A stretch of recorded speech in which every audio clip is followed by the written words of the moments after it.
Il faut que je retrouve le moyen de me mettre en haut-parleur là. Ah, bon, vas-y.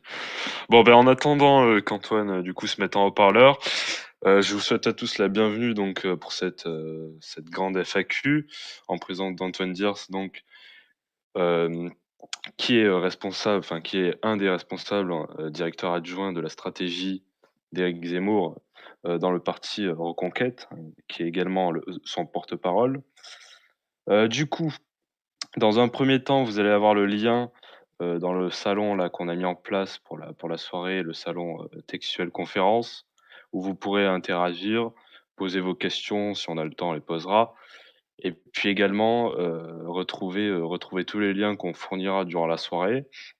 Et là, tout de suite, on va fournir le lien d'adhésion. Si vous ne l'avez pas encore fait, sachez que c'est pour les jeunes, c'est-à-dire ceux qui ont moins de 30 ans, c'est uniquement 10 euros. 10 euros, c'est rien. Enfin, c'est pas grand-chose, disons.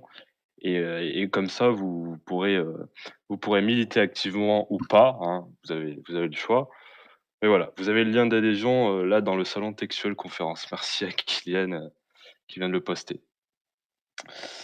Alors, euh, alors Antoine a un petit souci.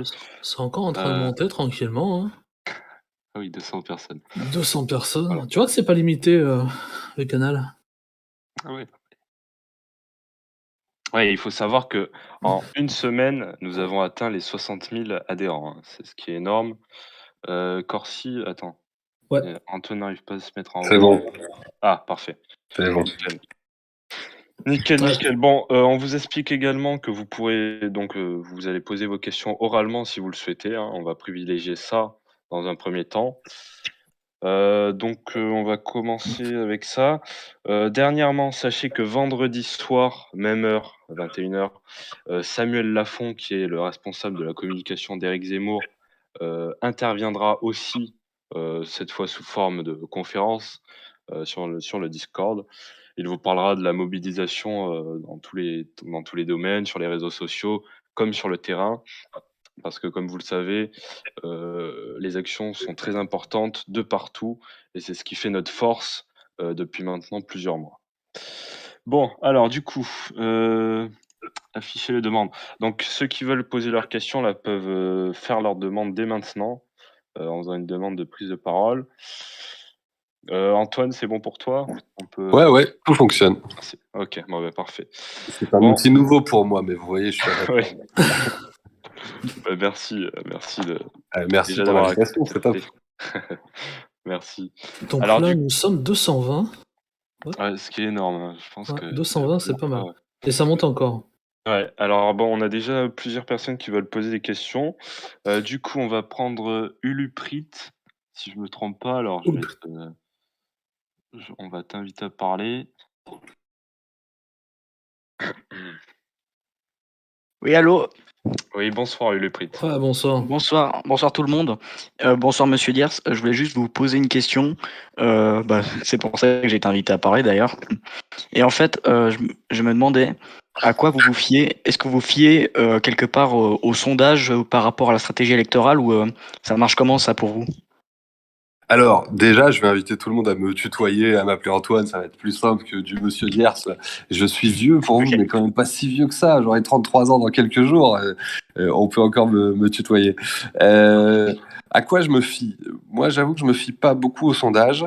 Je me fie à mon instinct. Alors, la politique, c'est pas que de l'instinct, hein. Bien sûr qu'il faut regarder d'autres choses. Mais moi, je reste persuadé que le discours d'Éric Zemmour est le discours qui est attendu par une grande majorité des Français. Il y avait un sondage, pour le coup, il y a quelques semaines, qui expliquait que 67% des Français craignaient le grand remplacement.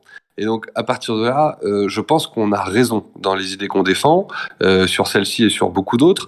Et donc, au-delà des sondages, moi, je suis persuadé que le discours est le bon et qu'il s'agit maintenant de montrer le plus largement possible qu'Éric Zemmour est un candidat rassembleur, malgré les caricatures faites par nos opposants.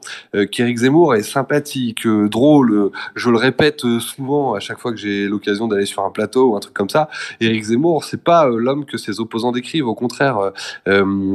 il faut dire partout que c'est pas un politicien professionnel, qu'il avait pas d'intérêt personnel à cette candidature à la présidentielle et qu'il le fait vraiment parce qu'il aime son pays et qu'il pense qu'on est au bord de l'abîme si on réagit pas. Donc, pour répondre à ta question très clairement, les sondages, je les regarde, mais ça va, ça vient, et je reste persuadé qu'on est sur la bonne ligne en termes d'idées, et que ça a vocation à rassembler beaucoup de monde au premier tour, pour se qualifier au second tour, et qu'au second tour, vraisemblablement, il y aura une opposition entre un candidat, probablement Emmanuel Macron, qui nie le fait que notre pays fait face à des difficultés, qui est mondialiste, BA, et donc je suis persuadé qu'au second tour, on pourra rassembler cette majorité de Français qui disent qu'on doit réagir. Voilà. Donc, au-delà des sondages, moi je suis très confiant, on est dans la vérité. C'est nous qui avons raison, c'est nous qui avons le courage. Et donc ça, les Français vont s'en rendre compte. Bah écoutez, merci à toi Luprude pour ta question. On va passer maintenant à Dervon Schlieffen. Bon, c'est un pseudo, excusez-moi pour la prononciation. On est du sud, hein, désolé. Hein. Ce genre de truc, on n'a pas l'habitude, nous. Et surtout qu'on a le roi du Nord avec nous, donc en plus. Voilà. Attention, équilibre. attention. Ouais. Alors, bonsoir Antoine. Bonsoir. J'aimerais savoir qu'est-ce que ça signifie ce combat pour vous en 2021 et quels sont vos projets futurs? Alors, moi, j'ai eu l'occasion de le dire, je fais de la politique depuis que j'ai 15 ans. Je sais pas pourquoi, ça m'a intéressé. Je viens pas d'une famille politique et j'ai commencé à m'intéresser beaucoup. Et à 15 ans, quand j'avais 15 ans, il y avait le débat sur la constitution pour l'Europe. Vous avez peut-être pas tous connu, mais il y avait ce grand référendum et je me suis engagé à ce moment-là. Moi, à la base, je suis un souverainiste. Alors, c'est un mot qu'on n'utilise plus beaucoup, mais ça veut dire que je pense que la politique doit être faite par le peuple et pour le peuple. Et donc, moi, ce combat, j'ai essayé de le mener chez Philippe de Villiers à l'époque. Ensuite, j'ai adhéré aux Républicains. J'ai été candidat au municipal à Dunkerque. J'ai été collaborateur d'élu. J'ai bossé pour le maire de Calais, pour le maire de Villejuif, pour le maire du Plessis-Robinson. Et en fait, c'était ma façon de faire mon combat au niveau local, d'essayer d'aider des élus qui faisaient le meilleur pour leur population. Et donc mon combat, c'est vraiment d'être utile au peuple. J'ai pas de plan de carrière. Moi, je me souviens, j'avais 15 ans hier, j'ai commencé à faire de la politique, et la politique, elle m'a complètement absorbé. Et donc ça fait bientôt 18 ans que je fais ça quasiment de manière quotidienne, que c'est mon métier. Aujourd'hui, je suis à plein temps sur la campagne d'Éric Zemmour, et ça m'a paru évident. Si j'avais fait des plans de carrière, je serais pas resté, je serais resté tranquillement chez les Républicains, à continuer à faire mon métier, etc. Mais non, mais moi j'ai vu Éric Zemmour et je me suis dit, ce bonhomme-là, il est dans le combat, il est dans le même combat que moi, ou plutôt je suis dans le même combat que lui, et donc j'ai décidé d'y aller à fond. Alors, moi, mon plan aujourd'hui, mes espoirs, c'est que Éric Zemmour gagne la présidentielle. Je l'ai déjà dit, moi j'aimerais bien être député de mon coin, député de Dunkerque. Au-delà de Dunkerque, au-delà de moi, c'est un second combat qu'il faudra faire pour donner une majorité à l'Assemblée, à Éric Zemmour, pour lui permettre de mettre en œuvre tout son plan pour la France. Et alors, certains me diront, il espère être plus que député. Et si un jour je suis appelé à être plus que député, j'en serais très heureux. Mais vraiment, et sans que ce soit un élément de langage, sans que ce soit un truc de politicien, moi, la politique, j'en fais depuis le début pour être utile. Et donc, j'espère être utile un jour, là où je pourrais être le plus utile. Merci à toi pour ta question. Alors du coup, maintenant on a une question de Rosozo. Merci beaucoup. Merci, bonne soirée. Il faut qu'ils me disent si je réponds pas à leurs questions. Ils ont le droit de dire, t'as pas vraiment répondu et tout. Hein. Je sais pas à Ouais. quoi je m'expose en disant ça, mais Non, mais écoute, t'as l'air de répondre à leurs questions. Bonjour. Bonsoir, Rosozo. Oui, bonsoir du coup, effectivement. Moi, je voulais parler de tout ce qui est financement, notamment de la campagne. C'est que vous, vraiment, tout le monde vous est dans le collimateur. C'est-à-dire que moindre faux pas, moindre petit euro qui n'est pas déclaré ou truc comme ça, on va vous tomber dessus très très fort, là où les autres partis se gavent comme des gros porcs depuis toujours, hein, parce que c'est comme ça que ça fonctionne. Euh, Comment vous comptez, rivaliser avec ces Goliaths? Tous sont des Goliaths, à partir de LR jusqu'à même le PS qui est mort en niveau d'électeur. La thune, vous inquiétez pas, ils la trouveront. C'est pas parce que les dons sont plafonnés à 7500 euros qu'ils n'arrivent pas à détourner, faire des moyens détournés pour avoir de l'argent. Comment vous comptez faire, vous? Alors, je vais être très clair avec toi. Je me doute que d'autres sont pas très scrupuleux, mais nous, on est tellement surveillés que on a effectivement, comme tu le dis, pas le droit au moindre faux pas. Et donc, on est hyper carré. Il y a dans l'équipe un ancien préfet qui s'emploie tous les jours à ce qu'on soit carré sur tout. Être carré sur la structure juridique, sur la façon dont on encaisse les dons, etc. Donc on se soumet strictement à la loi qui permet d'encaisser des dons à hauteur de 7 500 euros maximum par an et par personne sur le parti et 4 600 euros par campagne et par personne sur la campagne.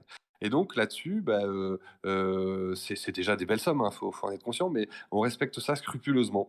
On a pris la décision, tous, le candidat nous le dit tous aussi, il n'y aura pas de coup tordu chez nous parce que effectivement, il ne nous le pardonnerait pas.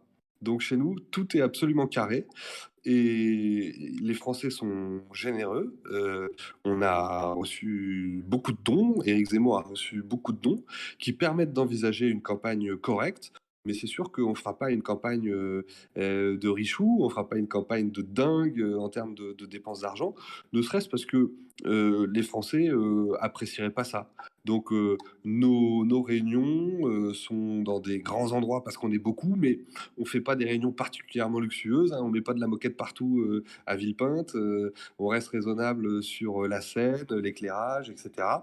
Et puis, on a choisi un siège de campagne qui est relativement restreint, hein. On a 300 mètres carrés. Bon, c'est à Paris, donc c'est nécessairement cher, mais on n'est pas parti sur un truc immense. On est tous raisonnables sur le train de vie de la campagne, en fait. Et donc, avec tout ça, avec des Français généreux, dans le strict respect de la loi, avec une campagne raisonnable sur ses dépenses, eh ben, on ne doit pas faire de conneries et ils ne pourront pas nous coincer là-dessus.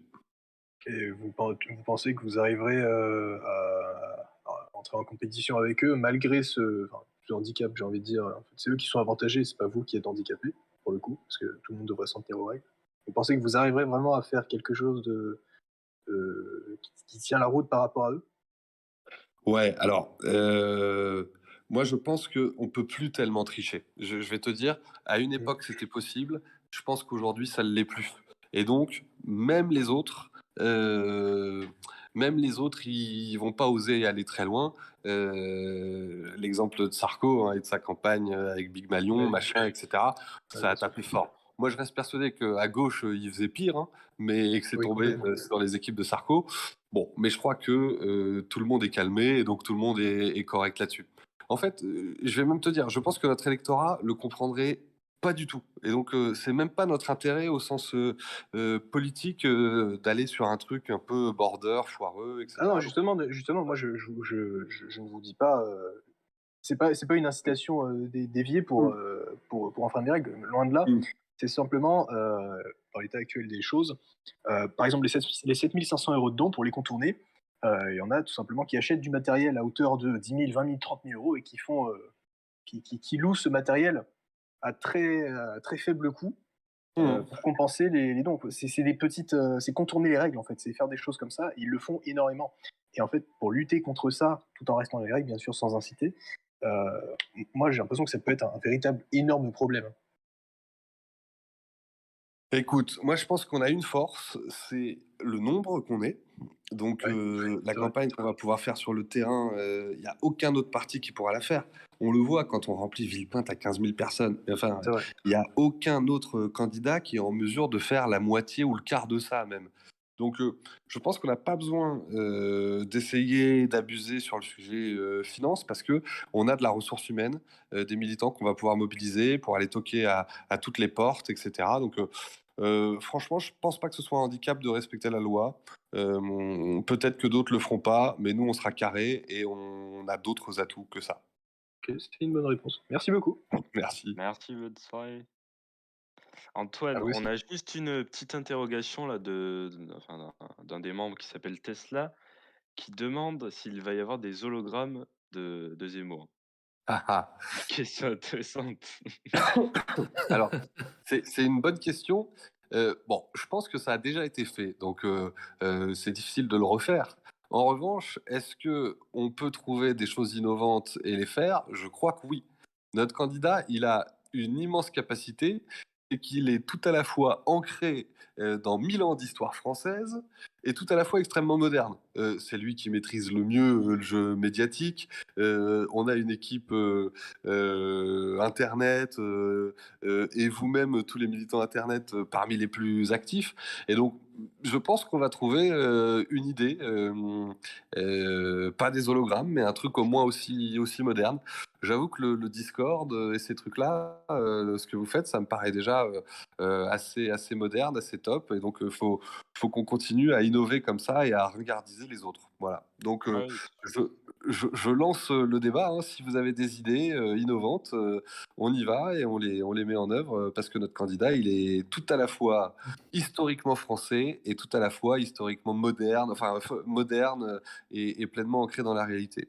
Ouais, et on revient sur la mobilisation sur Internet, tout ce qui est fait par notamment Samuel Lafont, qui interviendra vendredi, je le Ouais. rappelle.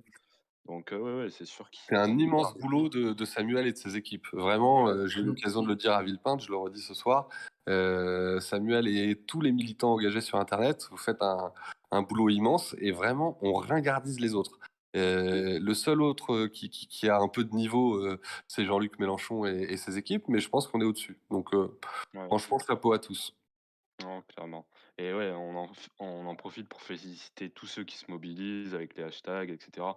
Mais bon, ça, on en reparlera vendredi un Hum, petit peu hum, plus. hum. Alors, question de Michaelis.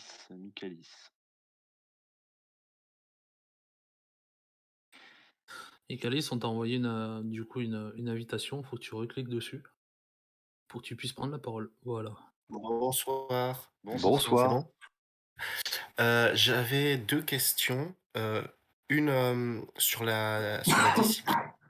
J'avais remarqué que au milieu des militants, notamment ce qui s'est passé, par exemple à Villepinte avec la bagarre qu'il y a eu, tout ça, ça peut donner une mauvaise image. Je voulais savoir si il y avait comment dire des règles entre guillemets disciplinaire, si je puis dire, enfin, quelle sera la stratégie pour éviter les débordements qui donnent une mauvaise image, puisqu'on est nombreux.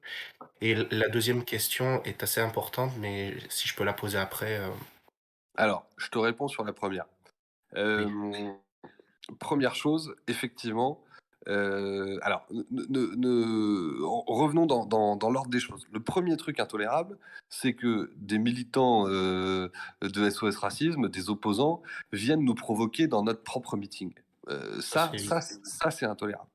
Ensuite, moi je le dis très clairement, effectivement, la réaction excessive de violence face à ces militants, finalement, elle nous a été très défavorable et elle a pu abîmer un peu l'image d'un formidable meeting. Il y a personne qui est en mesure de faire 15 000 personnes comme nous. L'ambiance était super bon enfant, une Marseillaise qui démarre tout seul. Notre chef Éric Zemmour a été super bon dans son discours, etc. Et donc c'est dommage que l'image soit ternie par quelques coups donnés dans le fond de salle. BFM, j'étais sur BFM juste après le meeting, et BFM se met à parler d'une bagarre générale. J'interromps le présentateur et je dis bagarre générale, il y avait 10 personnes dans le fond qui nous ont provoqué, il y a 10 personnes qui ont réagi, c'est pas une bagarre générale. Mais vous voyez, la moindre violence même si on est provoqué, elle nous est reprochée dans les médias. Et donc, j'entends bien ceux qui me diront ouais, on s'en fout, les médias, c'est des cons, etc. Bah ouais, mais je vous rappelle que on doit convaincre plus de 50% des Français et que parmi les Français, bah il y en a qui sont frileux, qui se disent non mais quand même c'est pas normal des violences dans le meeting de Zemmour, il en est nécessairement un peu responsable. Et donc je le dis de manière très solennelle, on doit être hyper propre. On doit être hyper propre et on ne doit pas répondre aux provocations. On est les gens les plus provoqués, mais malgré ça, on doit être les plus propres parce que ça nous est plus reproché à nous qu'aux autres. Et donc, je vous le dis, hein, effectivement, nous, on est propre, on va pas déranger les autres meetings, etc. Là, on a été provoqué, mais je le dis aux quelques personnes qui sont à l'origine des violences, les gars, je peux comprendre ce qui s'est passé dans votre tête, mais en fait, vous n'avez pas aidé la cause. Donc, vraiment, il faut qu'on soit super carré. Et face aux violences, je dis pas de baisser la tête et de laisser faire, mais je dis d'être le plus propre possible. Et donc j'entends bien que certains me diront ouais Antoine quand même il aurait pu soutenir les mecs et tout.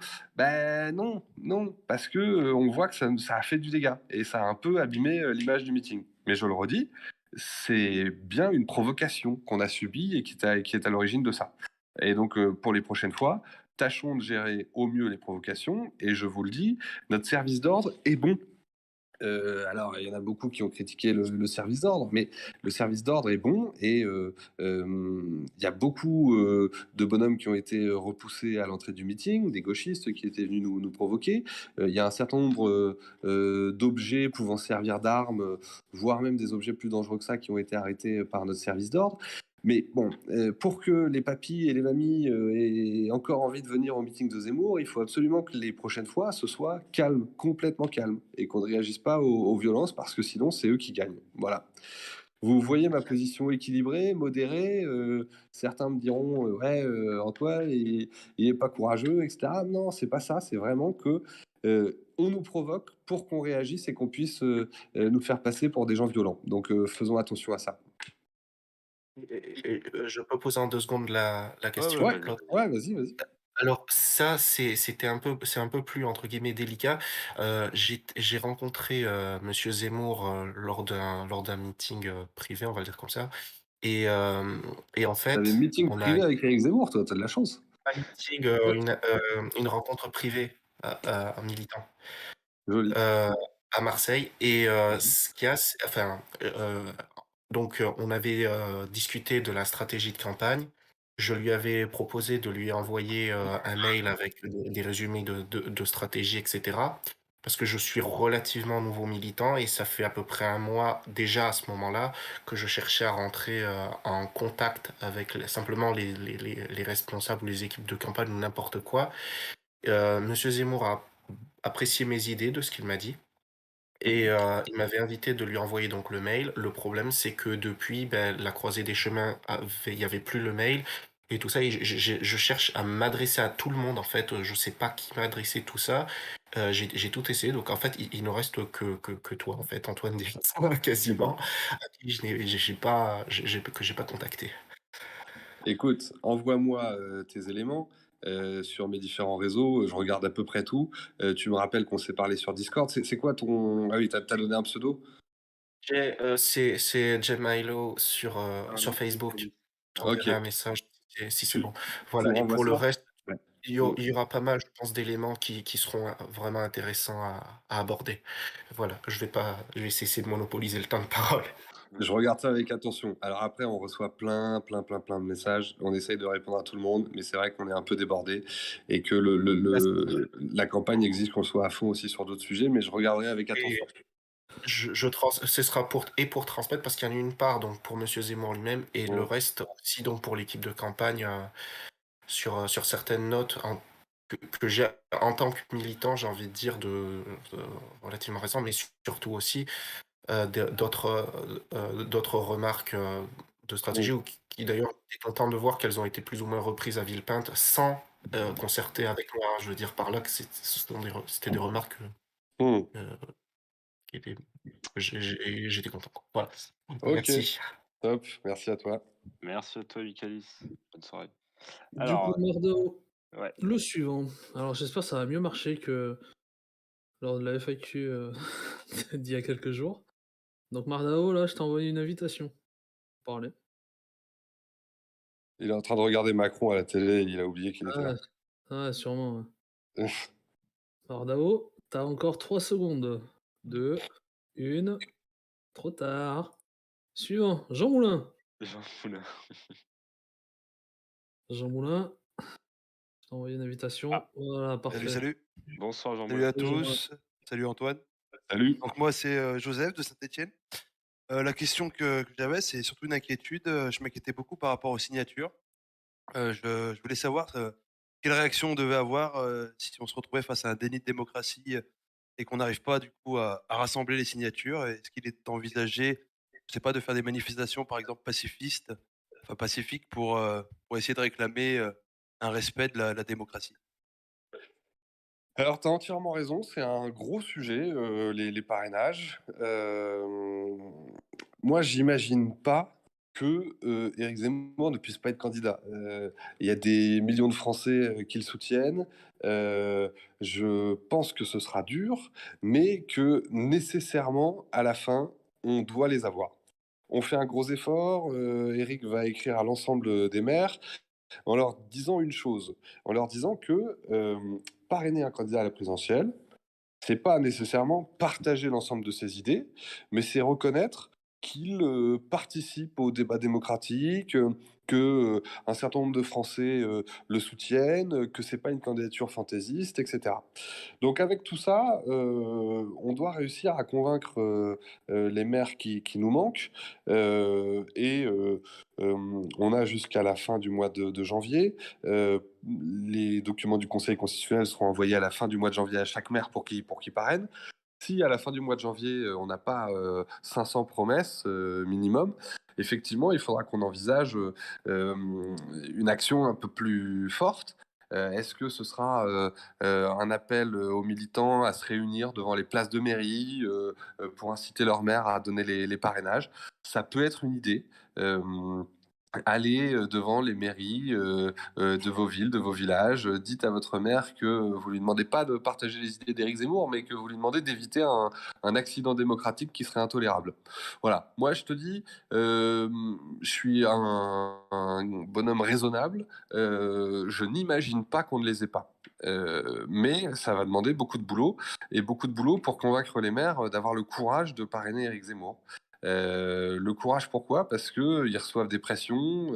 Le maire qui est dans une communauté de communes et le président de la communauté de communes, c'est un gauchiste. Il dit à ses élus, si je vois ton nom dans la liste des parrains d'Éric Zemmour, la subvention pour ton rond-point, je te la supprime, etc. Bon, voilà, il va falloir dire que nos opposants jouent avec des règles non démocratiques et que on espère que les maires ne se laisseront pas influencer et permettront à Éric Zemmour d'être candidat. Voilà, je peux te dire qu'on a beaucoup de militants qui travaillent sur ce sujet, qui appellent, qui relancent les maires. Je vous ai dit qu'il y avait un courrier d'Éric qui partait à l'ensemble des maires dans les prochains jours. J'espère que tout ça va se décanter. Et effectivement, voilà, si fin janvier, on n'a pas les 500 promesses, on demandera à l'ensemble des militants, par exemple, de se rendre devant les mairies pour appeler à la signature. Bon, je ne sais pas si je t'ai rassuré, mais je pense franchement que ça doit se décanter. Voilà. Non, mais merci pour ta réponse. Parce que tu En m'as plus. pas rassuré, mais tu m'as éclairé. Et je crois qu'il faut garder un ton relativement serein. Parce que les maires qui peuvent nous parrainer n'aimeraient pas qu'on devienne trop vindicatif, tu vois, en leur disant ouais, c'est honteux, etc. Non, non, non, on continue jusqu'au bout à leur demander d'avoir du courage, de faire preuve du sens des responsabilités, etc. Donc, si vous croisez un maire, demandez-lui très calmement. Écoutez, monsieur le maire, je sais que c'est difficile, mais comprenez bien que c'est votre rôle. La loi de 1962 qui instaure l'élection du président de la République au suffrage universel direct et qui prévoit cette procédure de parrainage, elle prévoit que vous soyez un filtre pour les candidatures fantaisistes. Éric Zemmour, c'est pas une candidature fantaisiste. Donc, ayez le courage de permettre à la démocratie de vivre. Voilà. Dites-le tranquillement si vous croisez vos élus. Ok, merci. Est-ce que je peux Merci me à toi. permettre une deuxième question ou c'est trop demandé? Ah, ça, Il y a c'est pas les il y a modos pas qui il y a décident. pas mal de demandes, mais vas-y, fais rapide, Vas-y, si rapide. C'est une si question, c'est question rapide, rapide. J'ai beaucoup de mal à convaincre les femmes autour de moi, même des femmes de ma famille, ma sœur, ma mère. Est-ce que tu pourrais nous donner quelques éléments de langage ou quelques argumentaires pour arriver à convaincre les femmes autour de nous que Éric Zemmour n'est pas un misogyne et que tout ce qu'on peut dire sur lui est mensonger? Ça coupe un peu quand tu parles maintenant. Est-ce que tu pourrais nous aider à Ouais. trouver des argumentaires pour convaincre les femmes autour de nous? Alors, moi, j'ai envie de dire une première chose, c'est que vous pouvez dire à toutes les femmes que ce sont les opposants d'Éric Zemmour qui disent de lui qu'il est misogyne, etc. Et donc, en fait, elles se trouvent un petit peu instrumentalisées, les femmes, par les opposants à Éric Zemmour, qui en fait sont les gens favorables à une immigration incontrôlée, les gens qui pensent qu'il n'y a pas de problème de sécurité dans notre pays, etc. Donc, premier truc, demander aux femmes de regarder attentivement ce que peut dire Éric Zemmour et pas se laisser influencer par ceux qui voudraient leur imposer leurs idées.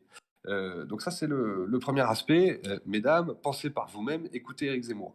Deuxième aspect, on ressort bien souvent un certain nombre de choses issues des livres d'Éric Zemmour. Il y a vraiment deux choses. Il y a Éric Zemmour qui fait des analyses dans un certain nombre de ses livres. Il analyse notamment, une des phrases les plus répétées, il analyse que là où les femmes arrivent, le pouvoir s'en va. Mais c'est pas le souhait d'Éric Zemmour, c'est une analyse qu'il fait. Et donc, précisément, les femmes, en écoutant ceux qui disent d'Éric Zemmour qu'il est misogyne, démontrent qu'elles n'ont pas le pouvoir. Démontrent, je ne sais pas si je suis clair, mais démontrent qu'elles se laissent influencer. Troisième chose, un argument qui consiste à dire que Éric Zemmour, précisément, est le seul à lutter de manière aussi ferme contre un islam radical qui imposerait des atteintes lourdes à la liberté des femmes. Et donc, je pense que cet argument, même si il a un peu de mal à être entendu, l'argument de dire que Éric Zemmour est finalement le plus féministe de tous, cet argument me semble assez juste. Enfin, moi, j'ai du mal à croire qu'il y a un électorat de femmes et un électorat d'hommes. Moi, je ne différencie pas les femmes et les hommes. Et je pense que les femmes voient comme les hommes ce qui se passe dans notre pays. Les femmes voient comme les hommes que notre identité est en danger grave, que la laïcité, l'égalité entre les hommes et les femmes sont en danger. Et donc, j'invite les femmes à ne pas réfléchir en tant que femmes, mais en tant que citoyens, en tant que électeur qui doit choisir pour son pays. Voilà. Enfin, je sais pas à quoi dire de plus, mais Éric Zemmour, il est entouré de femmes comme les autres. Si vous voulez, il tient la porte aux femmes quand il passe une porte, etc. Donc, moi qui connais Éric Zemmour, je n'ai jamais vu une once de misogynie chez lui. Dites-le bien, quoi. Dites tout ça, un mélange de vous laissez pas influencer par ceux qui sont contre Éric Zemmour et un mélange de le Éric Zemmour qu'on connaît, c'est l'homme le plus courageux pour défendre les femmes. Si vous avez de meilleurs arguments, des choses qui peuvent aider les femmes à comprendre qu'il n'y a aucune animosité d'Éric Zemmour envers elles, n'hésitez pas à nous en faire part parce que c'est vrai que c'est un point essentiel de la campagne. Ok, merci beaucoup Antoine. Bonne soirée. Merci Bonne à soirée à toi. tous. Merci à toi, Jean Moulin. Du coup, le prochaine personne, c'est Antoine, responsable GZ de la Loire. Je t'ai envoyé une invite, Antoine. Ouais, bonsoir tout le monde. Bonsoir Salut. Antoine, bonsoir les modos.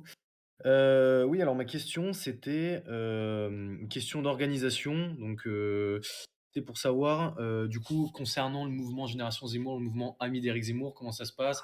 Est-ce qu'on scinde les deux en reconquête? Est-ce qu'on garde quand même ce côté Amis d'Éric Zemmour, GZ, pour continuer? Ou alors comment ça va se passer? Alors, reconquête, c'est quoi? Reconquête, c'est l'évolution naturelle de la structure des amis d'Éric Zemmour vers un parti. Les amis d'Éric Zemmour, c'était initialement une page Facebook, dont les membres ont décidé de créer une association. Les Français ont commencé à envoyer des dons à l'association, donc on a sollicité l'agrément de la Commission nationale des comptes de campagne et du financement de la vie politique pour pouvoir encaisser des dons en toute légalité. On en parlait tout à l'heure de la légalité de nos dons. Et puis, en fait, on était déjà quasiment un parti, les amis d'Éric Zemmour, et aujourd'hui, rebaptisé Reconquête, prenant une logique de parti avec une structure locale. Voilà. Reconquête, c'est l'évolution des amis d'Éric Zemmour. J'ai pas répondu sur ce qui vous intéresse le plus, je pense, GZ. GZ avait sa vie propre à côté des amis d'Éric Zemmour. GZ intègre la structure du parti comme structure jeune du parti. GZ a pleinement sa place au sein de Reconquête. Et je vais vous dire, on doit prendre le meilleur de cette nouvelle situation. C'est-à-dire que la création du parti, elle doit permettre aux équipes des vieux, entre guillemets, issus des amis d'Éric Zemmour, de travailler avec les équipes de GZ. Clairement, un vieux qui a une bagnole mais qui n'a pas de copains pour aller coller, le vieux, il conduit et les jeunes, ils collent. Ensuite, nos réunions, ça fait plus de monde quand on met les vieux et les jeunes dans une même salle. Mais on doit prendre le meilleur de la situation, c'est-à-dire qu'on doit également préserver la vie propre de Génération Z, parce que on n'a pas toujours envie d'être avec les vieux et qu'on est parfois très bien entre jeunes. Et donc GZ va continuer à avoir une vie propre au sein du parti Reconquête. Donc vous voyez, les choses sont assez simples. Ça me semble être une évolution logique, sans rupture brutale. GZ et les amis d'Éric Zemmour ont commencé à travailler ensemble. Les amis d'Éric Zemmour ont engrangé les dons. Ils ont payé le matériel pour les GZ, etc. Le parti, en fait, il s'est fait tout seul. Le rapprochement, il s'est fait tout seul. Et il n'y a pas de rupture profonde maintenant que Reconquête existe.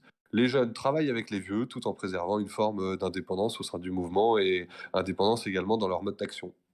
D'accord, oui. D'accord. Donc disons, oui, on est sous le même toit de Reconquête, mais on a chacun notre part à jouer, mais on peut tout à fait travailler ensemble. D'accord, mais Exactement. très bien. Et ben, je C'est vous même remercie. mieux si tout le monde travaille ensemble. Oui, bien sûr, bien sûr. Tout à fait. Voilà, tout le monde travaille ensemble, mais en préservant ces moments entre jeunes qui sont sympas. Oui, bien sûr. Moi, si je fais de la politique, c'est aussi pour les moments sympas, hein. On bosse, je sais ce que c'est que de coller des affiches, d'aller faire du porte-à-porte, de diviser des tracts sur un marché. Heureusement qu'il y a des moments sympas et des amitiés qui se créent. Donc, il s'agit de préserver tout ça. Oui, tout à fait. D'accord, je vous remercie et puis bonne soirée. Merci. Au top. Salut à toi. Alors maintenant, il y a une question de Pixo.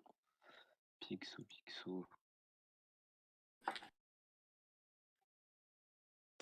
Bonsoir Pixo, il faudra que tu te démutes. Voilà, Bonsoir. parfait. Bonsoir.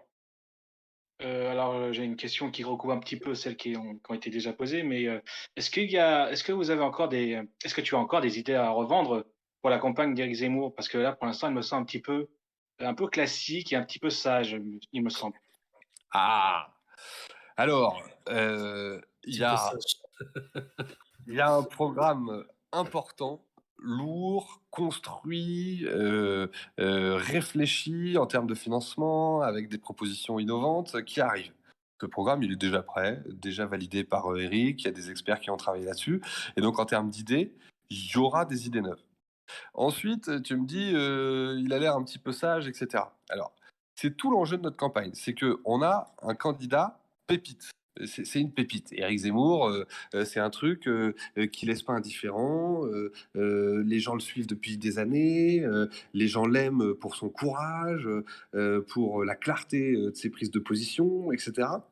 Mais on est en même temps dans une élection présidentielle où un certain nombre de Français attendent également un candidat plus calme, un candidat qui fait sa mue, comme disent les journaux, pour être dans une posture présidentielle.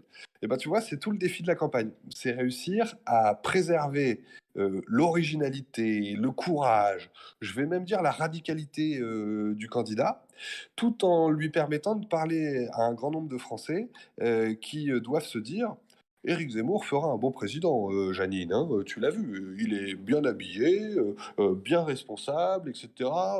Non, c'est pas un excité, on peut lui faire confiance. Tu vois, on gagnera si on réussit cette alchimie entre radicalité au sens de courage des convictions. Faut pas devenir un politicien mou. Oui, l'immigration est une chance pour la France. Non, non, ça marchera pas. Et Éric Zemmour a des positions solides là-dessus. Il faut pas les changer. En revanche, il faut montrer à un certain nombre de personnes qui attendent ça, que Éric Zemmour est un candidat crédible qui pourra représenter la France à l'étranger, qui saura être le président des Français, etc. Donc ta question, elle touche en fait au cœur de la campagne et au cœur de notre victoire. Si on arrive à allier les deux, à rassurer des personnes qui veulent être rassurées et à montrer à ceux qui le souhaitent qu'Éric Zemmour est toujours aussi solide sur les convictions, et ben c'est cette alliance de tous ces Français qui fera qu'on gagnera. D'accord. Je sais pas si j'ai été clair. Là. Oui, parce qu'en fait, moi, j'avais un peu tracté aussi il y a quelques temps. Donc, je me disais, est-ce qu'il y aura plus que ça ou ça va être classique? Voilà, mais voilà, il y aura de la suite, je comprends. Et une deuxième question, c'était par exemple sur les idées que pourrait donner la base militante. Est-ce qu'il y a un meilleur moyen, enfin, parce que j'ai des idées, mais je sais pas exactement comment les données. Il y a peut-être, je sais pas, faire un formulaire. Et parce que là, ça va être assez dur et que à mon avis, il faut faire feu de tout bois et prendre toutes les idées qui passent et sélectionner celles qui sont, Alors, sélectionner celles qui peuvent être. Ouais. Parce qu'en fait, pardon, vas-y, finis ta question. Parce que moi, par exemple, j'avais pensé à la misogynie. Quand Éric Zemmour dit je suis le meilleur défenseur des femmes, moi, la première fois que j'ai entendu ça, j'ai trouvé ça un peu gonflé. Et ça n'a pas manqué quand il a répété ça à la USCP. Clairement, il y a la salle qui s'est exclamée. Donc, vous voyez, moi, je me dis peut-être que j'ai comme des idées que je peux offrir. Ouais. Alors, écoute, aujourd'hui, on est tellement nombreux que c'est difficile pour l'équipe nationale de traiter tous les messages qu'on peut recevoir. En revanche, on invite les responsables départementaux et régionaux de Reconquête à collecter les propositions du terrain, les idées, mais également les observations locales, d'une réalité locale qui serait un peu différente de celle d'ailleurs, etc. Donc, tout ce que tu as, on est preneur au travers de ton responsable départemental ou régional. On va tous les inviter à collecter ce qui remonte du terrain et à nous le transmettre de manière un peu formalisée. De toute façon, si je peux rajouter, ici, on va faire de plus en plus de réunions publiques, on va dire. Exactement. Entre le staff du Discord, qui fait partie aussi du staff de GZ, voire d'autres qui ont d'autres fonctions, par exemple. Et du coup, ça permettra de mettre beaucoup de choses en commun, de mettre ça au propre et de pouvoir transmettre pour éviter d'avoir 50 messages différents, tournés de 50 manières différentes. Exactement. Pour Mais bon, éviter de noyer. ceux qui ont l'idée du siècle peuvent continuer à me l'envoyer directement, j'en ferai bon usage. Et pas l'hologramme. Hein. Ah, l'hologramme, c'est pas mal, mais c'est déjà fait. Faut trouver un truc de cette dimension-là. Marseille. Bon, du coup, merci. Des balles d'encens. Ah, tu voulais dire quelque chose encore? Ah, j'avais une idée pour la misogynie, de faire des balles d'encens, montrer qu'Éric Zemmour peut danser une femme. Ça sera lors de la victoire. Ouais, des balles d'encens pour lutter contre la misogynie, c'est ouais. C'est vrai. On va remettre ça au propre, hein, on en parlera plus tard. Allez, merci à toi. Je crois que le bal d'encens, c'est trop innovant pour que je comprenne. Mais... merci, Pixo. Du coup, il y a une question écrite. Ouais. Alors, est-ce qu'il y a des chances qu'un jour, Éric Zemmour en personne vienne parler en conférence sur le serveur Discord? Eh ben, faut que je lui propose. Enfin, faut que vous lui proposiez. Je peux transmettre l'invitation. Ah ben, je peux t'envoyer le message de suite. Et ben voilà, je transmettrai l'invitation. Mais c'est en cours, j'ai déjà vu avec Samuel. Bon, mais quel talent. Attendre, mais ouais. C'est en cours, vous inquiétez pas. Par contre, les gars, j'espère qu'on sera un peu plus que 260. Hein, c'est déjà énorme. C'est déjà énorme, c'est la première fois que je vois autant de monde. Hein. Ouais, on n'a jamais fait ça. Même autant de Jean-Éric, on salue, qui fait un travail formidable dans le pôle société civile. Tout à fait. C'est Antoine Diers qui attire.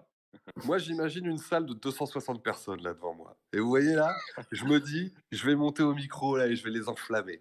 Et donc, faut se projeter un petit peu, mais c'est pas mal, c'est un peu moins d'organisation, il y a moins de choses à faire, mais voilà, là, je me mets dans le personnage, il y a 260 personnes devant moi.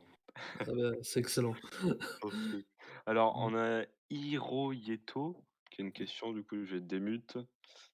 Bonsoir, Hiroyeto. Bonsoir à tous. Donc j'avais une question vis-à-vis de potentiels ralliements des personnalités des Républicains ou du RN. Est-ce qu'on s'attend dans les prochaines semaines à des ralliements, surtout venant des Républicains qui pour l'instant ont été quand même assez frileux? Et je sais que Valérie Pécresse est un peu en train de rameuter les troupes et de menacer tous ceux qui seraient tentés par ça, mais est-ce que, bon, sans vouloir, si c'est secret, j'ai pas envie de dévoiler ça tout de suite, mais est-ce qu'on peut s'attendre à des ralliements de gens de la mouvance, Retailleau, Ciotti, etc. Alors, c'est une bonne question. Je vais te dire, je vais te donner quelques indices. Alors, moi, je suis adhérent aux Républicains.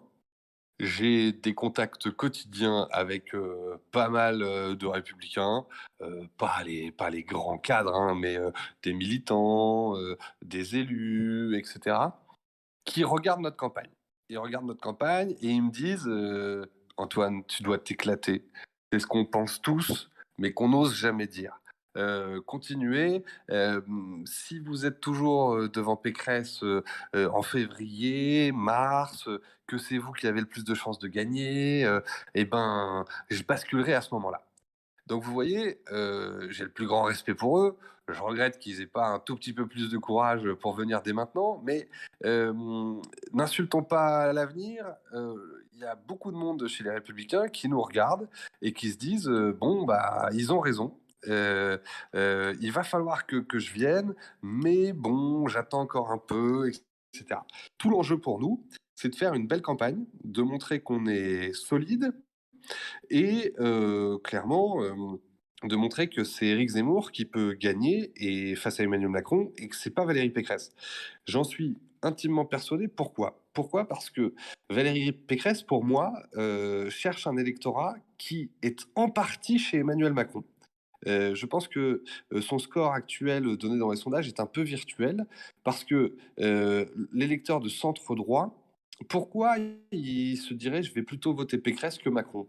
Je pense que l'électeur de centre droit, il se dira bon, Macron, au moins on sait ce qu'on a, on va rester là. Et donc Valérie Pécresse va trouver son score amputé d'une partie de cet électorat qu'elle espère ramener à elle, mais qui va rester chez Emmanuel Macron d'après moi. En revanche, Éric Zemmour, là où il est positionné, et au-delà des calculs politiques, hein, mais là où il est positionné, il est en mesure de rassembler une large partie de la droite, pas le centre droit qui ira chez Macron, c'est tout, ils viendront jamais chez nous, mais de rassembler une large partie des Républicains, de rassembler une large partie des électeurs du Rassemblement national qui se rendent compte que bon, Marine Le Pen, c'est plus très solide sur un certain nombre d'idées et surtout, ça ne peut pas gagner.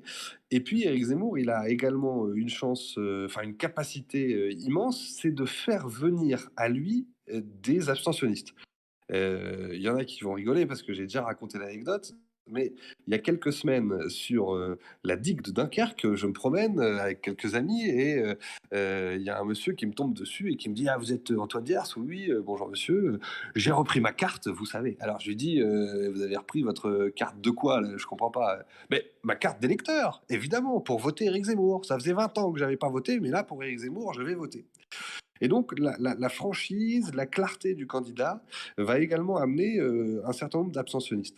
Et donc, cette conjonction d'électeurs LR, cette conjonction d'électeurs RN et cette conjonction d'abstentionnistes qui vont revenir voter me laissent espérer et me font croire largement que Éric Zemmour, avec la belle campagne qu'on va mener, sera le plus à même de l'emporter face à Emmanuel Macron.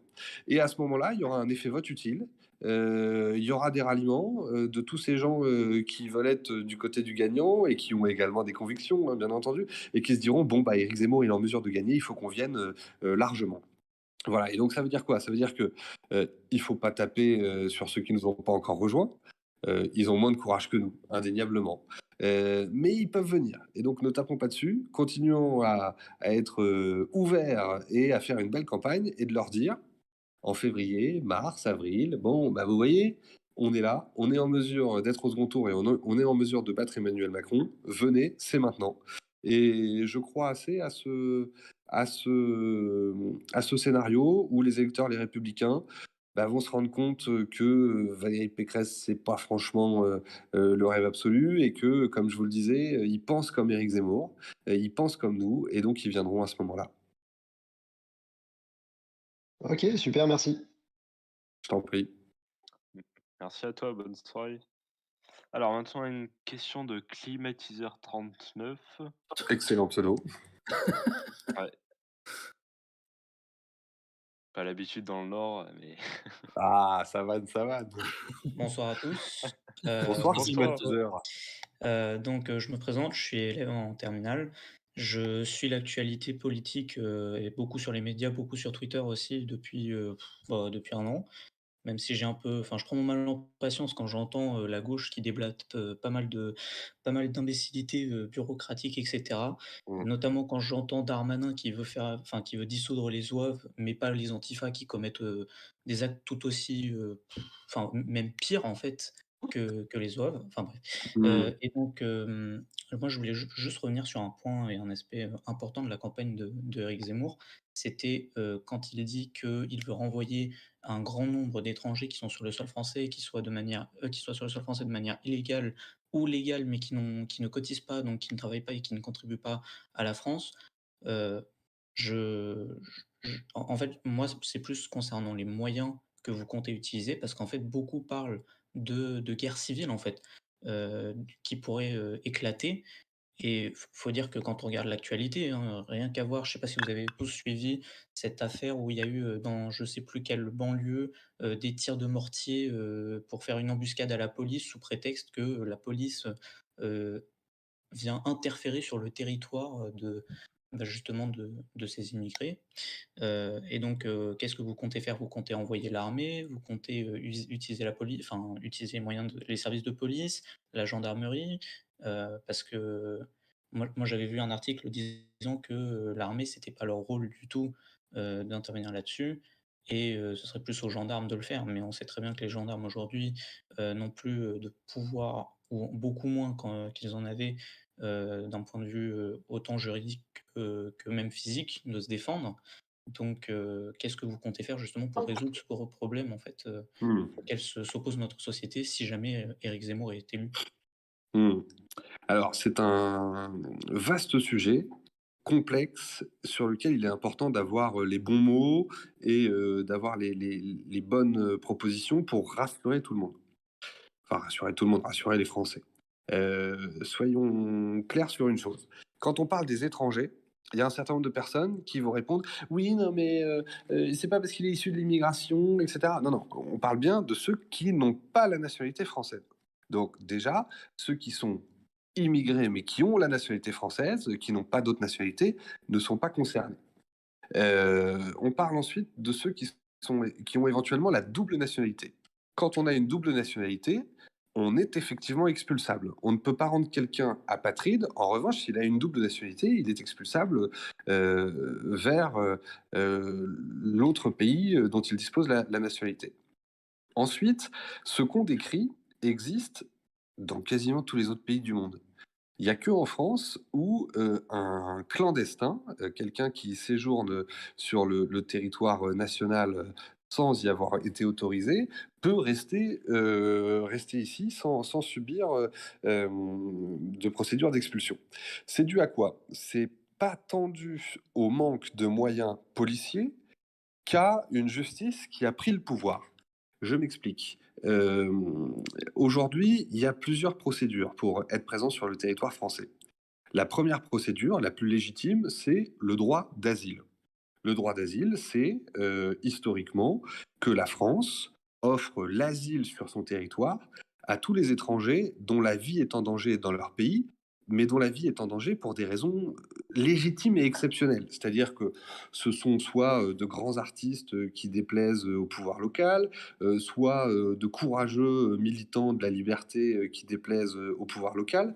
Mais le critère de la pauvreté, le critère économique, ne peut pas entrer dans le droit d'asile. Ce droit d'asile, il est exprimé, chaque demande de droit d'asile est traitée par des juges spécialisés. Et la difficulté, c'est que ces juges spécialisés outrepassent leur pouvoir et donnent beaucoup trop facilement le droit d'asile. Et donc, cette première voie d'arrivée sur le territoire français, elle est largement détournée, elle est trop ouverte par les juges. Donc, premier aspect, réduire et revenir au droit d'asile tel qu'il existe à la base pour des personnalités exceptionnelles. Ensuite, le second aspect, c'est que quand ils sont déboutés du droit d'asile, c'est-à-dire qu'une fois arrivés sur le territoire, déposer leur demande du droit d'asile, les juges ont dit bon lui, il n'a pas l'autorisation de rester. Eh bien, l'étranger se voit délivrer une OQTF, une obligation de quitter le territoire français. Et là, on ne met pas assez de moyens pour faire exécuter cette OQTF. Et la justice également empêche de l'exécuter pour peu qu'il y ait un enfant scolarisé ou des choses comme ça. Donc il y a des choses à changer sur la justice. Ensuite, c'est Manuel Valls, ministre de l'Intérieur de François Hollande, qui, au tout début du mandat de François Hollande, alors je ne suis plus très au clair, ça doit être 2012 ou 2013, 2012, voilà, c'est 2012. c'était au début du mandat, Manuel Valls a fait supprimer le délit de séjour irrégulier. Et donc aujourd'hui, un clandestin ne peut plus être expulsé, il n'y a plus de fondements légaux pour expulser un clandestin sur la base du seul fait qu'il soit présent de manière irrégulière sur le territoire français. Un clandestin ne peut se voir délivrer une OQTF désormais que lorsqu'il cumule avec une autre infraction. Là-dessus, je ne sais pas si je suis clair, c'est un peu technique, vous m'arrêtez si je ne suis pas clair, mais là-dessus, on doit évidemment rétablir le délit de séjour irrégulier sur le territoire français. Et tous ceux qui sont clandestins sur le territoire français doivent pouvoir être expulsés. Ensuite, il y a la question de la rétention administrative. Donc, c'est-à-dire que les clandestins qui sont arrêtés, mis en rétention, eh bien, les juges ont largement limité la rétention administrative et imposent parfois de libérer des clandestins parce que, en termes de procédure, en termes de délai, on n'est pas parvenu à les éloigner, comme on dit, c'est-à-dire à les renvoyer suffisamment vite. Enfin, il y a également une dimension diplomatique, c'est qu'un certain nombre de pays d'origine de ces clandestins refusent la réadmission sur leur territoire. C'est-à-dire que pour renvoyer un clandestin dans son pays, il faut que le pays d'origine l'accepte. Eh bien, aujourd'hui, il le refuse. Pour obtenir cette réadmission, il va falloir avoir une diplomatie assez forte. Et par exemple, expliquer à ces pays qui refusent la réadmission que on prendrait des sanctions économiques, qu'on réduirait notre aide au développement vis-à-vis d'eux pour obtenir la réadmission. Et donc, très clairement, pour synthétiser un petit peu, si on traite la question de la base légale, si on traite la question d'une justice un peu trop défaillante sur la question, si on traite la question de la réadmission dans le pays d'origine, eh ben, on doit y arriver. On doit y arriver avec des avions, de manière humaine. Il ne s'agit pas d'être inhumain, mais c'est absolument légitime de défendre la loi sur notre territoire et d'empêcher un accès non autorisé au territoire français. Donc vraiment là-dessus, il faut en parler de manière très calme. Il ne s'agit pas d'être excessif, aller des gros bateaux, etc. Non, on doit le faire de manière humaine. Mais si la nationalité existe, c'est précisément pour ça. C'est qu'il y a des Français et d'autres qui ne le sont pas. Le territoire français est réservé aux Français et aux étrangers que nous avons légitimement autorisés. Ceux qui n'y ont pas été autorisés n'ont pas vocation à rester. Et donc, par la justice, on délivrera des OQTF, obligation de quitter le territoire français, qui seront exécutés de manière humaine, avec une réadmission dans les pays étrangers. C'est un peu complexe, je ne sais pas si j'ai pleinement répondu à la question, mais ça me semble pas, impossible à gérer. Simplement, on doit lever les blocages liés à la justice et à la réadmission dans les pays étrangers. Est-ce que j'ai Oui, répondu à ta question? oui, oui, oui, en grande, enfin dans le fond, oui, sachant qu'en plus tu reprends un peu tu reprends d'ailleurs le discours de Éric Zemmour que je suis, et auquel j'adhère. Donc, Mmh. je vais juste finir en vous remerciant, hein, et puis en vous souhaitant bonne chance, pour les élections. Et Eh puis ben, voilà. bonne chance à nous tous et Oui, merci pour tes gentils mots et puis, toi aussi de ton côté, à fond, hein, ça passe aussi oui, la victoire, elle ouais, ouais. passe aussi par l'engagement de chacun. Réussir à convaincre autour de soi, hem, et à pas hésiter à aller, parler de ces sujets compliqués. Tu vois, j'ai pris le temps sur, l'immigration et l'expulsion des étrangers parce que c'est un sujet où on peut très vite être caricaturé. Moi, j'essaye toujours d'être très calme dans l'explication et de montrer que on est dans le vrai. On n'est pas des dingues et tous les pays du monde réservent leur territoire à des nationaux, à ceux qui ont la nationalité. Donc vraiment, à ceux qui disent vous êtes extrémiste, c'est terrible ce que tu proposes. Ben non, mais c'est absolument normal. Je vais t'expliquer très tranquillement. Et ça, c'est notre rôle à tous de montrer qu'on est des gens raisonnables et qu'on ne fait que défendre notre territoire, notre nation, comme le font toutes les grandes nations du monde. OK, bah, super, merci à tous. Merci à Merci à toi. toi. Merci à toi. Ouais. Alors, une question de Jean-Louis maintenant. Et après ça, j'aurai des questions écrites. Bonsoir Jean-Louis. Ah, attends, il est mute? Non. Si, il est mute. Il est mute, mais perso, C'est bon, c'est bon. Bonsoir Jean-Louis. Bonsoir Jean-Louis. Bonsoir Antoine. Moi, je voulais savoir ce qui était prévu pour après l'élection dans le cas où Zemmour ne gagne pas, et notamment par rapport au parti Reconquête. Est-ce qu'il est prévu est-ce qu'Éric Zemmour a prévu de devenir un chef de parti comme un autre, sachant qu'un de ses arguments ces dernières années, c'était qu'il n'était pas un politicien classique. Quel est son état d'esprit par rapport à ça? C'est une excellente question. C'est une excellente question. Alors, moi, je n'imagine pas qu'on ne gagne pas. Éric Zemmour n'imagine pas non plus ne pas gagner. Donc, on est engagé pleinement dans une victoire. Si jamais, par malheur, on ne gagnait pas, il y a les législatives derrière qu'il faut mener parce que vous le savez, les législatives, c'est le résultat dans les 577 circonscriptions qui permet d'obtenir un financement public des partis. Et donc, Éric Zemmour l'a déjà dit, bien entendu, qu'il s'engagerait à poursuivre son effort aux législatives pour avoir le plus de députés Reconquête et peut-être même, si jamais c'était Emmanuel Macron qui était réélu, mettre Emmanuel Macron dans une situation d'alternance.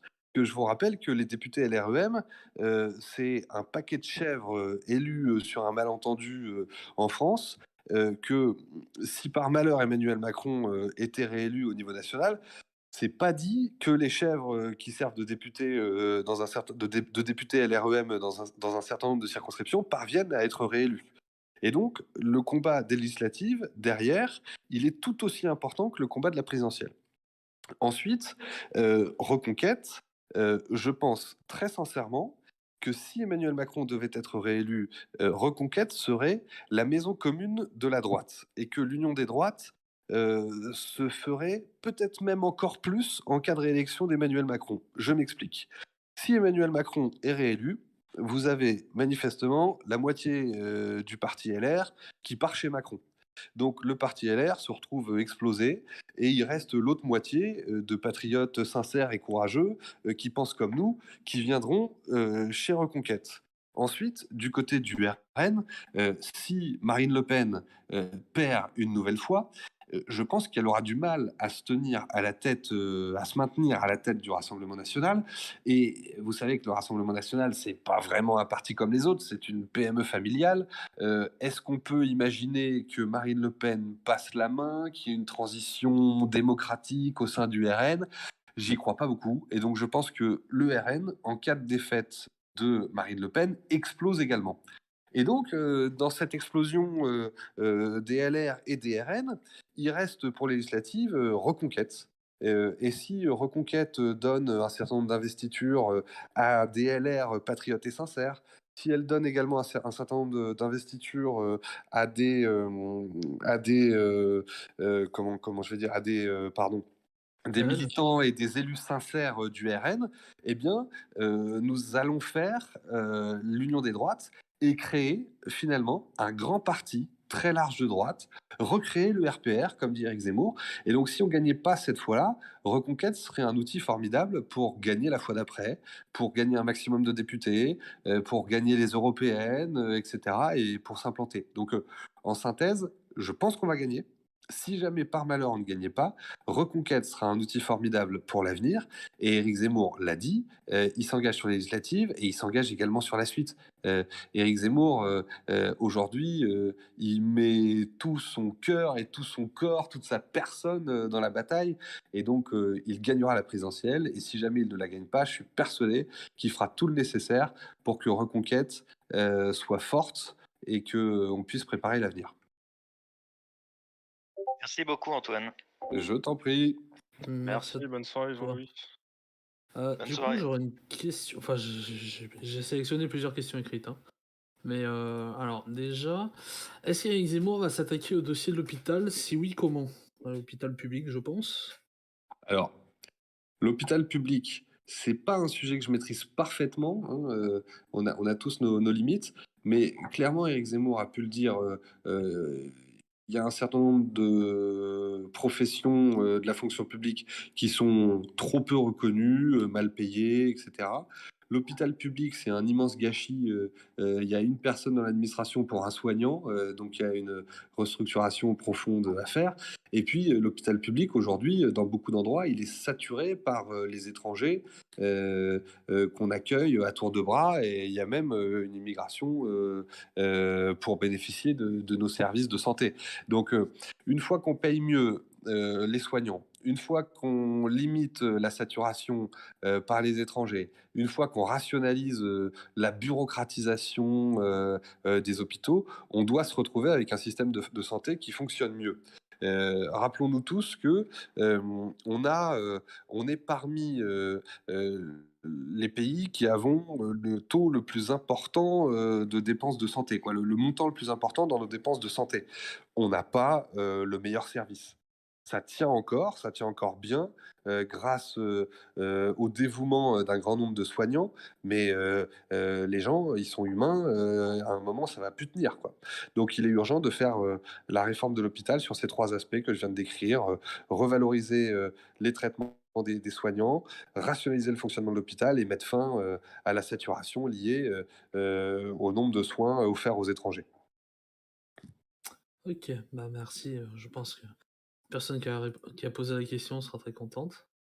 Et après, bah, j'aurai à peu près la même question, mais côté éducation, parce qu'il y a beaucoup de jeunes ici, Mmh. beaucoup qui sont encore lycéens ou qui sont à la fac et qui demandent si il y a un projet concernant l'éducation nationale comme une réforme. Donc, on a entendu Éric Zemmour parler de revenir à l'instruction nationale. Mmh. Donc, si tu pouvais développer un petit peu ce côté-là. Alors, sur l'instruction nationale, clairement, là aussi, ça fait partie des fonctionnaires dont il faut revaloriser le traitement pour réussir à attirer dans l'éducation nationale les meilleurs profils. Je crois que le discours d'Éric Zemmour vise avant tout à rationaliser les choses là aussi. On va arrêter les cours débiles de promotion, de je sais pas quoi, du vivre ensemble, les interventions sur la laïcité, machin, le truc, et parfois de la promotion d'idéologies débiles, pour revenir aux fondamentaux de l'école. Les fondamentaux de l'école, les maths, les humanités, histoire, français, etc. Et il y a une urgence parce que le niveau des élèves français décroche dans les classements internationaux. Et là encore, c'est pas une question de pognon mis dedans parce on fait également partie, comme sur la santé, des pays qui mettent le plus d'argent dans l'éducation.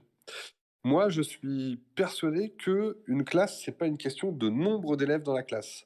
Les politiques d'éducation mises en œuvre depuis des années consistent à diviser les classes par deux dans les zones sensibles, machin, etc.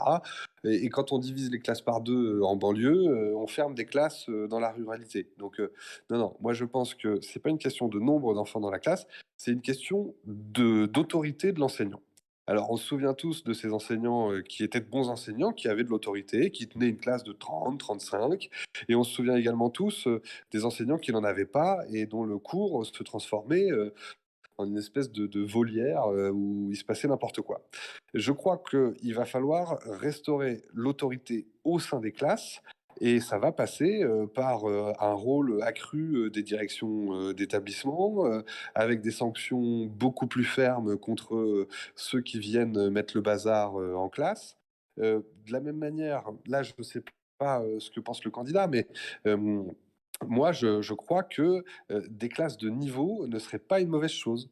Je pense que ça n'existe pas, le fait de dire, quand on mélange des élèves en difficulté avec des élèves très bons, les élèves très bons tirent vers le haut les élèves en difficulté. Mais non, ça n'existe pas. C'est pas le rôle d'un camarade de classe d'aider l'autre. Et donc, je reste persuadé que l'école de la République doit permettre à chacun de tirer le meilleur profit de ses capacités.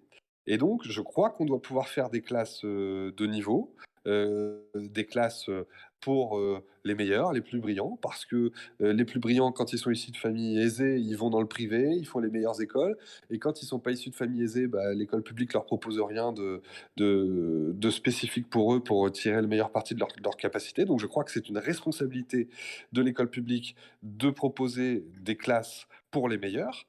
Et je crois ensuite que l'école publique doit proposer des classes pour les élèves les plus en difficulté, parce que en adaptant la pédagogie aux élèves les plus en difficulté, on les aidera mieux.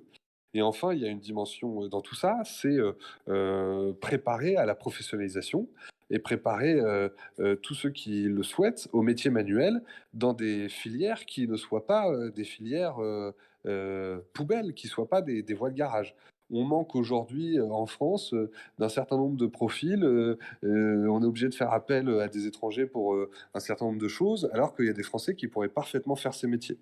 Donc voilà, je crois que j'ai décrit à peu près le programme sur l'éducation, revalorisation du traitement des enseignants, rétablissement de l'autorité, et puis lever le tabou des classes de niveau et des classes spécialisées en réévaluant les formations manuelles pour que ce soit également des voies qui permettent de réussir. Et puis je vais vous le dire de manière très claire, tous les branleurs qui viennent empêcher les autres de bosser, ces gens-là, ils doivent être mis dehors, quoi. J'ai pas de souci à ce qu'on les sorte des classes et qu'on les mette dans des programmes spécifiques, un peu durs, de rééducation, s'il y a besoin. Voilà. Je pense que là aussi, ils seront très contents de cette réponse, donc merci à toi. Le prochain, c'est Mardao. Après, j'aurai une question, mais si je la pose pas, je vais me faire. Alors, Mardao, je t'ai envoyé une invite. J'espère que ça a marché. Avant, on a Dorian d'Orléans. Ah, pardon. Dorian, vas-y. Dorian, t'es mute. Dorian, t'es mute. Ah. C'est bizarre. Ok, désolé. Alors, moi, la question qu'on m'a envoyée par MP, parce que sinon je vais me faire plastiquer par tout le lobby des Bretons. Des meetings sont-ils prévus en Bretagne? Des meetings sont-ils prévus en Bretagne? Et oui. Alors, on dévoilera le calendrier des meetings après les fêtes. Je dois vous dire une chose, c'est que les grands meetings tels qu'on les a connus, il y en aura moins. Il y en aura moins, pourquoi? Parce que, bon, moi j'adore ces grands meetings, mais c'est beaucoup d'organisation, c'est extrêmement coûteux, et les gens finalement attendent qu'on vienne au plus proche de chez eux. Donc quand on fait des grands meetings dans des métropoles régionales ou à Paris, les gens se disent bah ouais mais il n'est pas venu dans la ruralité, il n'est pas venu jusque chez moi, etc. Donc la suite de la campagne, Éric Zemmour la veut au plus proche du terrain. Et donc ce sera des réunions publiques plus petites, dans des endroits plus reculés. Alors reculé, c'est pas péjoratif chez moi, hein. Je vous rappelle que je viens de Dunkerque, hein, donc je viens du bout du monde, hein, moi. Donc on doit aller dans tous ces endroits, et donc on passera nécessairement en Bretagne, mais avec des réunions publiques plus petites et avec des journées bah, au plus proche du quotidien des Bretons. Et donc si jamais tu as les coordonnées d'un ostréiculteur en Bretagne, qu'est-ce qu'on a en Bretagne? On a du chou-fleur, on a des biscuiteries, et puis on a plein de gens qui ont une réalité locale. Bah, on va aller à la rencontre de tous ces gens-là. Ouais, Et c'est carrément, vraiment Eric qui a demandé que la suite, elle soit moins métropole. On a fait les métropoles parce que c'est là où il y avait des grandes salles et qu'on avait tellement de monde à accueillir. Mais Eric souhaite absolument aller aux quatre coins de la France, dans les villages, dans les petites villes, où la réalité, elle est bien différente. C'est vrai qu'avec Zemmour embarqué dans un bateau de pêche, ça sera sympa à J'adore voir. l'image, j'adore l'image. Oui, mais c'est exactement ce que j'étais en train de me dire, tu vois? Ah, mais c'est parfait. Donc je pense que les Bretons n'attaqueront pas les Corses, donc tout ira bien. Je m'en sortirai avec cette soirée. Du coup, les prochaines. Ah, l'Anglois, Lord Horatio Nelson, je t'envoie une invitation. Bonjour. Bonjour à toi. Enchanté, monsieur Antoine Dier. J'aurais une question. Pourquoi avoir rejoint la campagne d'Éric Zemmour? Ah, ça c'est une belle question. Alors je le disais tout à l'heure, je suis un militant depuis que j'ai 15 ans. Je bosse, j'ai bossé pour des élus, et je voyais la campagne présidentielle de 2022 arriver, et je me disais, je ne vois personne que j'ai envie de soutenir. Le candidat des Républicains, je vois pas qui pourrait être assez courageux sur les sujets qui me tiennent à cœur. Et puis j'ai eu l'occasion de rencontrer Éric Zemmour au mois de mars ou avril dernier. Éric rencontrait beaucoup de monde, et donc moi on m'a proposé de le rencontrer pour lui parler de mon boulot de directeur de cabinet auprès des élus, de parler de Calais où j'ai bossé, etc. Et là, ça a été une vraie révélation pour moi. J'appréciais Éric Zemmour à la télé, mais je me suis rendu compte que derrière l'homme de télé, le littéraire brillant, il y avait un homme sympathique, agréable, à l'écoute, et je me suis dit, waouh, là il y a quelque chose. Il y a un bonhomme que j'ai envie de soutenir, solide sur ses convictions, humain, et qui nous disait à l'époque, je réfléchis. Je réfléchis, et je me suis dit, il faut l'aider, on y va à fond, il faut qu'il soit candidat à l'élection présidentielle. Et donc c'est comme ça que je suis arrivé dans la campagne d'Éric Zemmour. La suite, elle est toute basique. Les médias ont commencé à demander, est-ce que quelqu'un veut venir soutenir Éric Zemmour à la télé? Bah, au début, on savait pas trop comment ça allait se passer, et donc moi j'ai dit: «Ouais, bah, je veux bien y aller», et donc c'est comme ça que j'ai commencé à faire un peu de médias, de soutenir Éric Zemmour, et qu'ensuite, j'ai participé de plus en plus, dans les équipes, de campagne, et puis, aujourd'hui, je remercie Éric Zemmour de m'avoir fait confiance pour venir, l'épauler sur cette campagne. Et donc, tu vois, il y a quelques mois, je pensais, passer mon tour, sur cette élection, et au final, je me retrouve avec vous ce soir, au QG, à mon petit bureau, à passer jour et nuit à soutenir Éric Zemmour, et à l'aider à gagner cette présidentielle. Donc, tu vois, comme quoi, les choses ne sont jamais écrites d'avance, et je ne regrette pas une seconde d'avoir quitté mon boulot, d'avoir pris le risque de soutenir Éric Zemmour. Je suis persuadé que c'est lui qui a raison, et je suis persuadé qu'il va gagner. Donc, je le fais à fond. Merci beaucoup pour votre réponse, monsieur Antoine Dier. Tu peux même m'appeler Antoine, t'inquiète pas. Je reste poli envers vous. Mais je sais que tu es très poli, mais j'ai l'impression d'avoir 1000 ans quand on dit monsieur Antoine Diers. J'en ai que 15. T'en as que 15, t'inquiète. Aïe, J'ai l'impression que j'avais 15 ans hier. Après, ça passe très vite. il a menti sur sa présentation. Aïe, c'est interdit aux moins de 16 ans ici. Oh, Aïe, on peut faire Mais des non. exceptions. allez, on aura rien entendu. Va. Ouais. Allez. Bonne Merci, soirée. au revoir. T'en prie. J'ai Euh, commencé à 15 ans. Ce mec a un avenir brillant devant lui. Hein. Ah oui, oui. Bon, après, il a pris pour exemple un anglais, mais bon, pas C'est tous vrai. parfaits. Pas tous parfaits. Tac, tac. Ouais, du coup, on a une question de Fred. Ouais, pardon, j'étais en train de lire les questions écrites, mais ça débite tellement que... Bonsoir Fred. Est-ce que tu nous entends? Allô? Ouais, bonsoir. Ah, Merde. Allô? Ouais, on t'entend, Je Fred. vous entends pas là. Ah, Je moi, je vous entends t'entends. pas. Qu'est-ce qu'il faut que je fasse?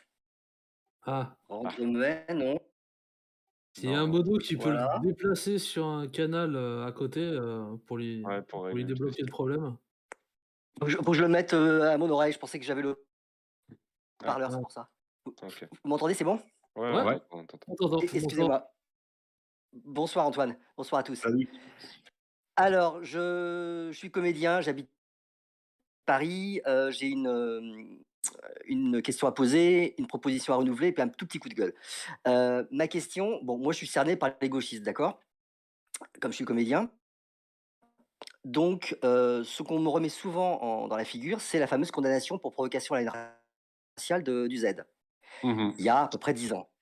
Et moi, j'ai retrouvé évidemment, parce qu'on trouve ça sur Internet, donc il a été condamné, il y a salut les terriens de mémoire, en première instance, pas en appel, il a gagné 11 procès sur 13, faut pas oublier, pour la fameuse phrase, il y a des contrôles aux faciès parce que la plupart des trafiquants de drogue sont arabes ou noirs. Voilà. Quand je dis ça à mes amis, même de gauche, même ma meilleure amie qui est gauchiste, mais que j'adore, mais qui est gauchiste quand même, évidemment, elle est un peu soufflée par la condamnation, parce que c'est vraiment une condamnation pour délit d'opinion, quoi. À aucun moment, on ne rappelle ça dans les médias, que ce soit les journalistes ou que ce soit Stanislas ou toi, Antoine. Est-ce que c'est une volonté explicite de ne pas réagir à ces accusations? Parce que ça fait quand même beaucoup de dégâts autour, beaucoup de dégâts. On me le remet souvent en face, quoi. Alors, moi, tu m'as peut-être pas entendu, mais j'ai tendance à répondre. Il a été condamné, mais ce sont des lois injustes et les Français savent qu'il a été condamné pour le courage de ses opinions. Je dis même parfois, ces condamnations sont des médailles de courage. En revanche, si jamais on devait faire comme toi sur un plateau et répéter ce pourquoi il a été condamné, on risquerait à notre tour de devoir prendre un avocat. Donc, je comprends. c'est pour ça qu'on est relativement prudent et qu'on se limite à quelque chose. J'aimerais bien pouvoir redire ce qu'il a dit, parce que je suis persuadé que une grande majorité des Français pensent la même chose et que c'est la réalité. Mais le redire, c'est s'exposer à son tour à une procédure, à devoir prendre un avocat, etc., etc. D'accord. Donc, En c'est tout cas, vrai que moi, je le redis en privé et ça marche bien. ouais, L'argument porte. on peut le redire en privé, effectivement, mais le système est terrible. C'est que il a réussi à le faire condamner et il le rabâche, il le rabâche, il le rabâche, alors que la majorité des Français pensent comme Éric Zemmour. Absolument. Il suffit juste de lire Absolument. un cahier de garde à vue et tu verras les noms. Tu vas assister à un tribunal correctionnel, tu verras les mises en cause et tu verras qu'Éric Zemmour a totalement raison. Ah, mais je sais. Il a été relaxé 11 fois sur 13 procès, hein. Même sur Pétain, il a été relaxé. Donc voilà, faut arrêter, quoi. Bon. Ma proposition à renouveler, j'avais échangé l'été dernier avec Stéphane Renaud. Je ne sais pas s'il est toujours chez vous. Je ne connais pas. Mais un gars qui m'avait répondu à les amis d'Éric Zemmour au mois de juillet. Donc, On est très nombreux, c'est possible, mais d'accord, j'avoue que je ne sais pas.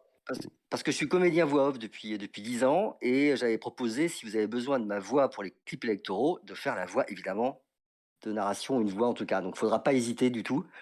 Moi, je suis, même si pour ma carrière, entre guillemets, on m'a déjà prévenu, Fred, ne dis pas que tu votes Zemmour, tu n'auras plus de boulot, hein, c'est vous dire un peu le niveau du milieu. Donc voilà, je voulais en profiter. Et puis petit coup de gueule, mais gentil, je m'étais inscrit pour la péniche la soirée la semaine dernière. Et peut-être qu'il y a eu trop d'inscrits parce que j'ai pas reçu de mail. Donc je pense qu'il y a peut-être eu un bug. Écoute, ouais, J'ai il y pas avait reçu de beaucoup de mail. Et monde. T'es ouais, j'ai sûr vu que les c'est images. pas arrivé dans tes spams ou je sais pas quoi? Non, j'ai vérifié. Non, Ah. et puis j'avais écrit à David. Il fallait les deux contacts en bas du mail. David, et je sais plus, Ellie, je sais plus. Deux, qui ne m'ont pas répondu, ce qui n'est pas courtois. C'est pas bien. Ah là là, ils ont Mais peut-être bon. été un petit peu Et s'ils débordés. sont noyés sur les mails après. Pour défendre, Ouais, pour j'imagine. défendre David, on reçoit tellement de messages que c'est Ouais. pas évident aussi, hein. J'imagine, mais t'inquiète pas, ça remet pas en cause mon vote pour Z. Bon, ça Il y a pas de roule. problème, hein. Désolé, petit Et bug bravo à technique, Antoine, bravo à toi malheureusement. Antoine. Et dis juste à Stanislas, c'est le comédien qui s'exprime, qui soit plus dans son médium et qui parle moins vite. Voilà. Ah. Bah, c'est le conseil du comédien aguerri, là. OK. Merci à toi. Merci à toi. Merci, au revoir. Salut. Merci, bonne soirée. Alors, du coup, moi, j'avais une question perso parce que j'avais quand même préparé pas mal de questions, hein, et alors, on a vu que tu étais parti en Arménie Ouais. avec, Éric Zemmour et l'équipe. Donc, est-ce que tu peux un petit peu nous raconter, ce qui s'est passé? Mmh.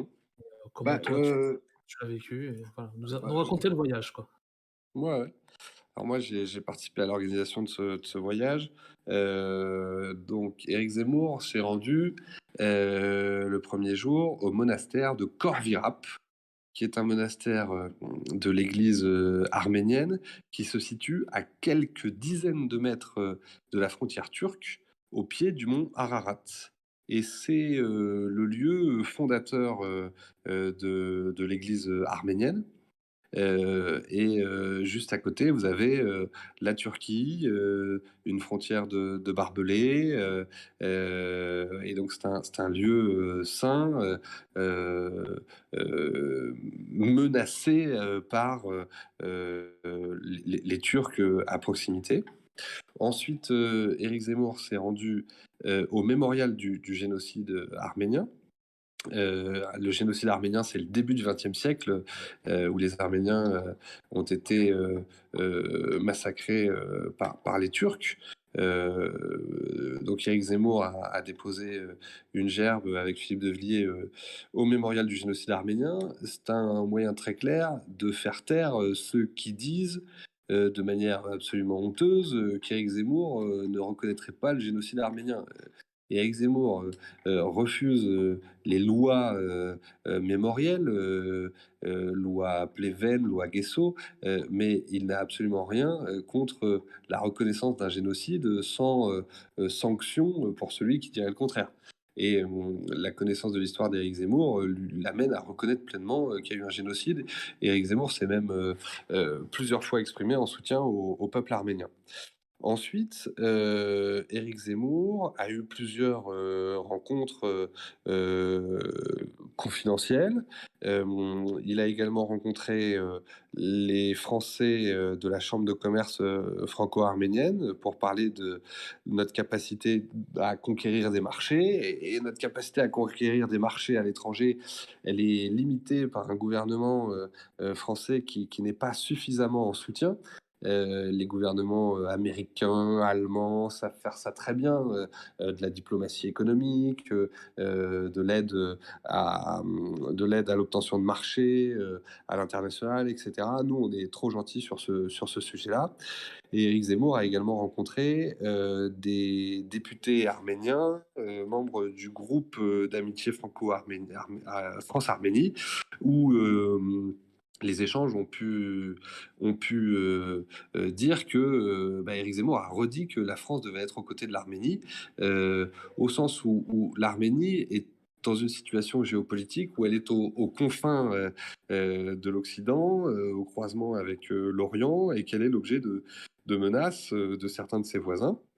Des menaces qui sont tout à la fois territoriales, géopolitiques, mais également historico-culturelles et religieuses. Et donc, c'est un sujet extrêmement complexe. Mais Éric Zemmour a pu redire qu'il était déçu de l'absence de soutien plus fort de la France à l'Arménie. et que précisément la France a un rôle en Occident de soutien à l'ensemble de ceux qui font face à des conflits de ce type. Voilà. Donc c'était un voyage fort en symbolique sur des lieux fondateurs de la chrétienté et de l'Église arménienne, et dans le petit Caucase, une région du monde à fort enjeu géopolitique, où Éric Zemmour a pu redire que lui, président de la France, n'aurait pas une attitude attentiste comme celle qu'on a pu voir. Aller en Arménie, c'est également avoir une position équilibrée vis-à-vis de la Russie. La Russie assure dans cette partie du monde un rôle géopolitique, et la Russie et la France doivent également travailler ensemble sur ces sujets-là. Donc voilà, la géopolitique, c'est pas un sujet que je maîtrise particulièrement, mais le déplacement d'Éric Zemmour là-bas signifie finalement que s'il était élu président de la République, la France reviendrait dans son rôle aux côtés de l'ensemble des grandes puissances pour protéger les petites nations et assurer un rôle d'équilibre face aux grandes puissances du monde arabe. Voilà. Mm. Et musulmans, surtout. Enfin, les Turcs sont pas des Arabes, des musulmans, face au monde musulman. Ouais. Et on rappellera que l'église arménienne est la plus ancienne église. Ça a été le premier pays chrétien, et ça fait 1700 ans. Alors, Exactement, ouais. et du coup, oui, c'était hautement symbolique d'aller là-bas. La question de poulet ketchup.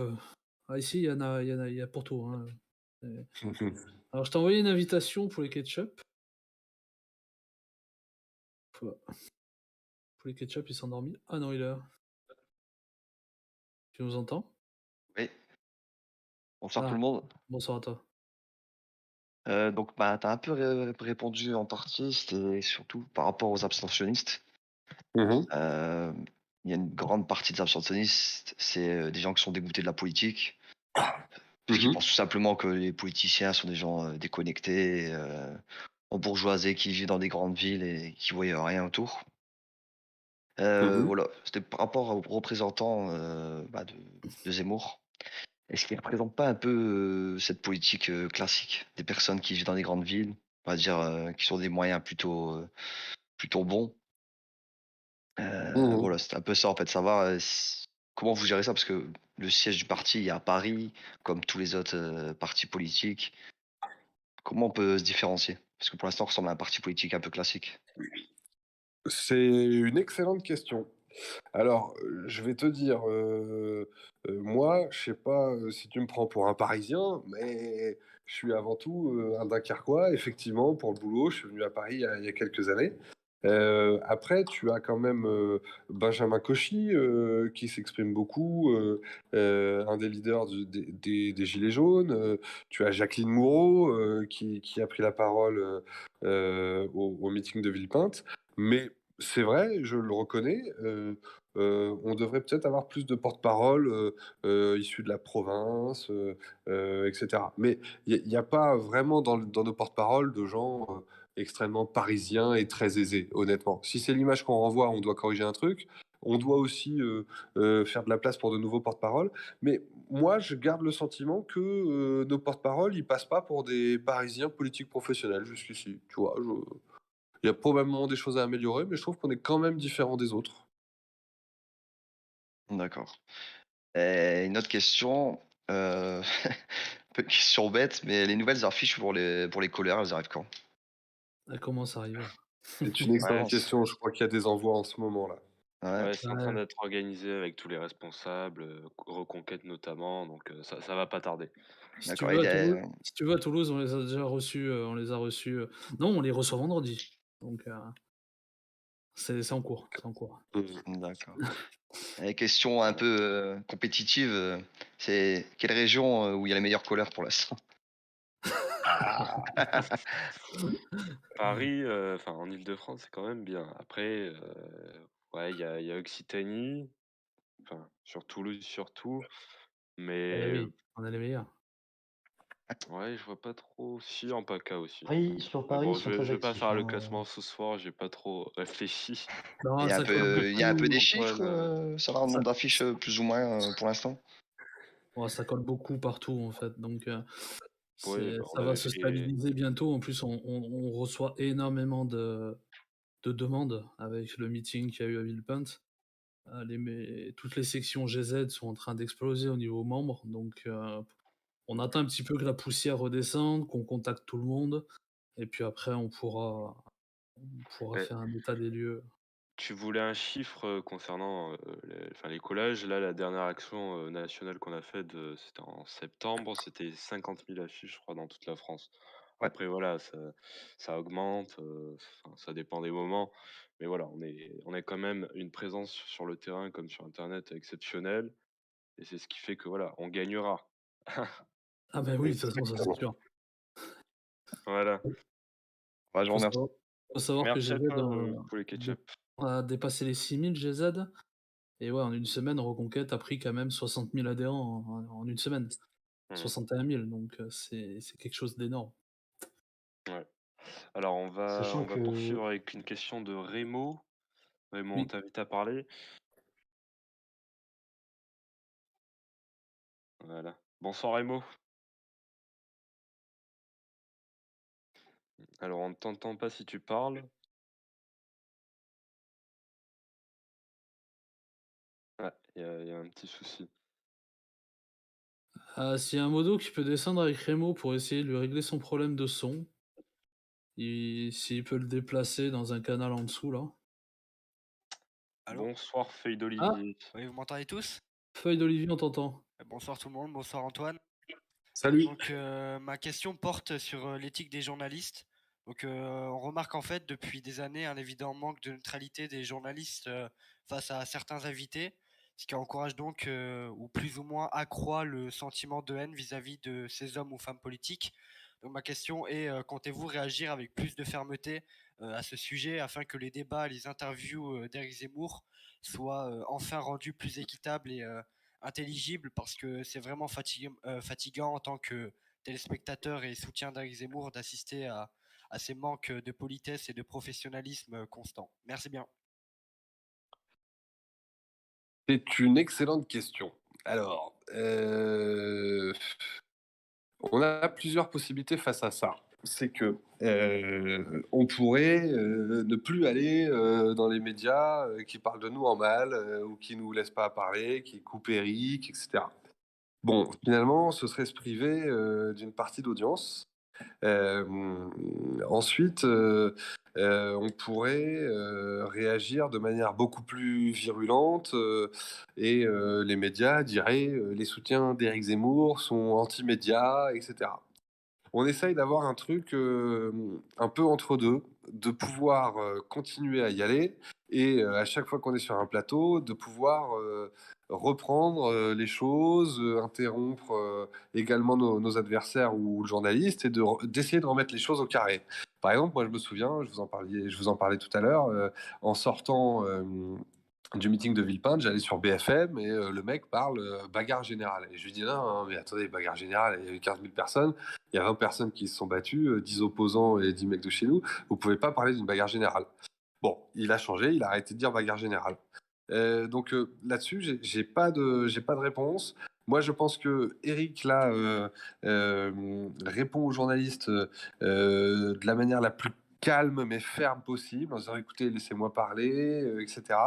Et que finalement, à chaque fois qu'il est coupé, les gens se disent quand même, c'est terrible, il est toujours coupé, c'est que ce qu'il essaye de dire gêne et qu'il a probablement raison. Donc je suis pas sûr que l'effet soit contre Eric, comme le pensent les médias. Au contraire, je pense que ça nous apporte une part de soutien.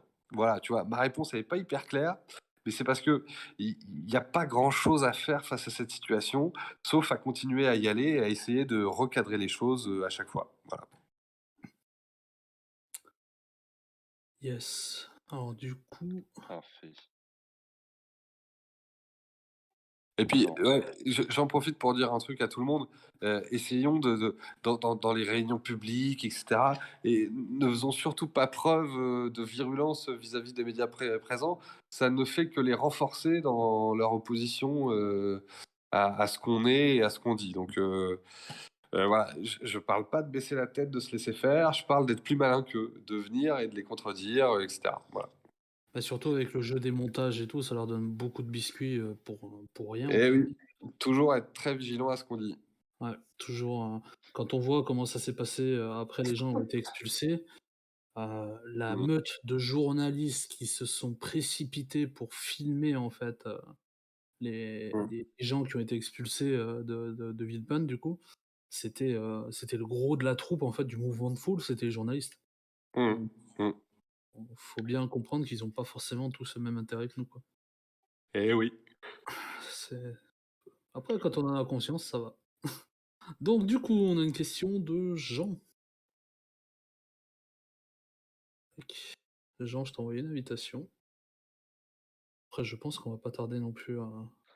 Ouais, on va prendre encore 2-3 questions vocales. On a la Ouais. question de Rémo pendant ce temps, si Ah! Jean n'est toujours pas là. Je sais qu'il y a Zéro qui est descendu avec lui.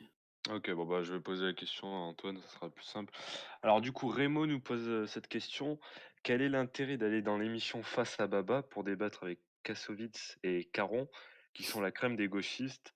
On se plaint souvent, et à juste titre, que le fond des idées d'Éric Zemmour n'est jamais abordé. Et là, avec ces deux énergumènes, je le cite, je doute que le fond soit abordé. Quoi donc pour Zemmour? Quel est l'intérêt d'aller dans cette émission, donc qui a lieu demain soir sur C8? Alors, vous êtes nombreux à m'avoir fait des messages sur le sujet. Euh, Soyez sûr que Eric et l'équipe, on a bien réfléchi. Si je parle de ma petite expérience personnelle, à chaque fois que je suis allé sur TPMP, j'ai reçu beaucoup de messages positifs. Avant que j'y aille, les gens me disent faut pas y aller. Et une fois que j'y suis passé et que ça s'est correctement passé, c'est pas parfait, hein, c'est pas hyper agréable, mais on arrive à délivrer des messages auprès d'une audience très large. Bah, à chaque fois, je reçois des messages ah, je vous ai découvert sur TPMP, je m'intéresse pas à la politique, mais ce que vous avez dit c'est bien et je soutiens Zemmour. Bah, on a fait le même pari pour Eric, se dire que en allant sur TPMP, en essayant de contrecarrer les adversaires qui vont pas être gentils, bah, on s'adresse à un public qui, sinon, ne regarde pas les chaînes info, ne regarde pas les émissions politiques, et c'est un public dont on a besoin pour faire le plus grand score possible à l'élection présidentielle. Donc ça a été un choix difficile. On a bien pesé les choses dans tous les sens, et on s'est dit, bah, il faut parler à tous les Français. Et on se disait tout à l'heure, il parle pas, on n'a pas de porte-parole populaire qui parle à tout le monde, etc. Bah, vous voyez, TPMP, c'est l'occasion de parler à des gens plus populaires, plus jeunes, qui n'entendraient pas le message de Zemmour autrement.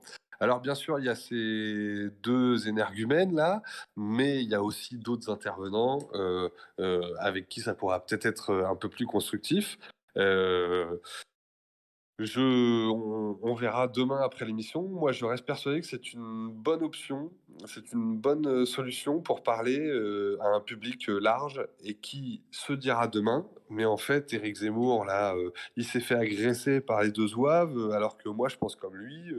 Et donc, finalement, je comprends mieux ce qu'il dit et je comprends mieux que je peux voter pour Éric Zemmour, quoi. Donc, je reste persuadé qu'il y aura du bénéfice à cette émission. Mmh.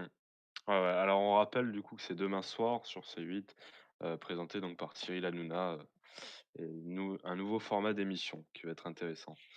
Qui va être Heu, inauguré justement par le Z. ouais, c'est ça.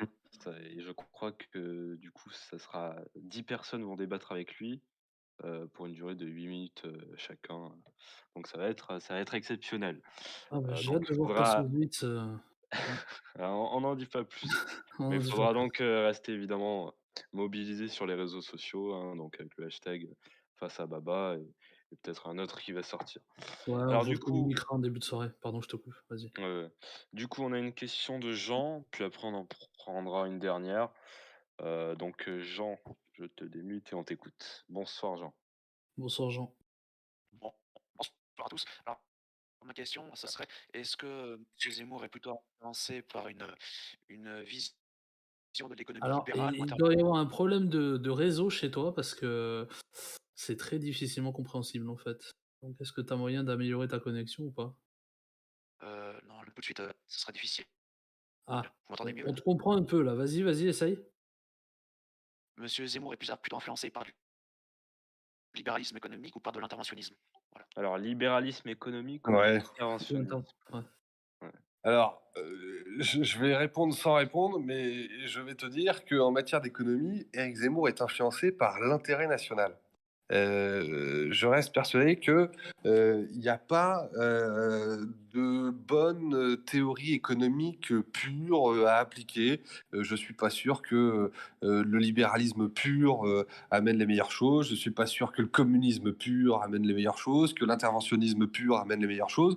Mais je crois qu'Éric Zemmour, il est teinté de libéralisme, parce que philosophiquement, il est pour la liberté d'entreprendre, pour l'ensemble des libertés, mais que cette liberté, elle doit être soumise à l'intérêt national, et donc qu'il y a un certain nombre de secteurs stratégiques nationaux qui doivent être protégés, et donc faire preuve d'interventionnisme, et également que la compétition économique internationale implique que l'État soit aux côtés des entreprises françaises, etc.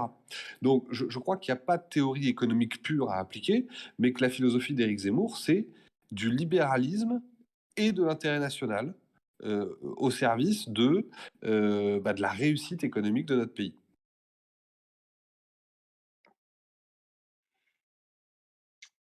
Ok. Bon, bah, j'espère que Je Jean, sais pas si c'est tu as clair, ta mais... réponse. Ouais. J'espère que tu l'as entendu aussi parce que vu l'émission, je doute de la réception. Bon, bah, du coup, on va prendre une dernière question vocale. Alors, Alors, Shandinark. j'ai Mardao qui m'en a envoyé une aussi, c'est son micro qui marchait pas. Mais je Ok. pense qu'elle a été un petit peu déjà posée. C'était comment vous y prendrez-vous pour faire accepter Éric Zemmour aux Français avec les médias qui sont contre nous, avec les gens qui le diabolisent. Donc je pense elle a déjà été un petit peu abordée cette question. Donc. Mmh. Bah oui, on en a un peu parlé, c'est continuer à être tous le plus calme possible, ne pas prêter le flanc à la critique, parvenir à montrer que Éric Zemmour est quelqu'un de sympathique, d'humain, ferme dans les convictions, mais que ces convictions, elles sont largement partagées par les Français qui se rendent bien compte que notre pays va dans le mur.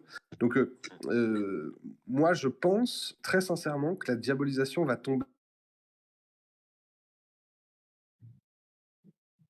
C'est moi qui ai un bug ou ça a coupé? Ouais. Il y a un petit Ah, c'est Ah, bon. pardon. On J'ai t'entend. cru que c'était coupé. Non, non. Le meilleur argument pour tout ça, c'est que si Éric Zemmour n'avait pas raison, pourquoi tous les autres candidats viendraient sur ces thèmes? Moi, je reste persuadé qu'en fait, en le copiant ou en faisant du Zemmour light, alors qu'on sait très bien qu'ils tiendront pas leurs promesses, mais je suis persuadé que les autres, finalement, valident la ligne d'Éric Zemmour et montrent que c'est Éric Zemmour qui a raison. Donc ça, on a une campagne pour montrer aux Français que Éric Zemmour a raison, ça ils le savent, mais qu'en plus, Éric Zemmour est crédible comme président de la République, qu'il est très loin des caricatures qu'en font les médias, etc. Et ça passera par chacun d'entre nous. Les fêtes de Noël vont bientôt arriver. Au dîner de Noël en famille, avec le tonton qui parle toujours de politique, et ben, tranquillement, vous venez parler d'Éric Zemmour et vous venez expliquer que ce que les médias ont dit, c'est n'importe quoi, tonton. Tu peux pas reprendre tel quel les critiques parce que tu te laisses influencer par la gauche et par tous les opposants à Éric Zemmour. Écoute Éric Zemmour tranquillement, tu verras qu'il pense comme toi et qu'il fera un excellent président de la République. Donc ça, voilà, c'est notre enjeu à tous dans les prochains mois, de parvenir à ouvrir les yeux des Français et à leur dire de ne pas se laisser influencer par ceux qui voudraient qu'ils pensent différemment. D'où aussi notre souhait de faire venir des acteurs très importants de la campagne sur le Discord pour pouvoir vous donner un petit peu des clés et j'aime pas trop dire éléments de langage, mais des Un formules, argumentaire, on va dire, pour convaincre votre entourage, quoi. Je vais le dire plus clairement encore. Il n'y a pas d'élément de langage type.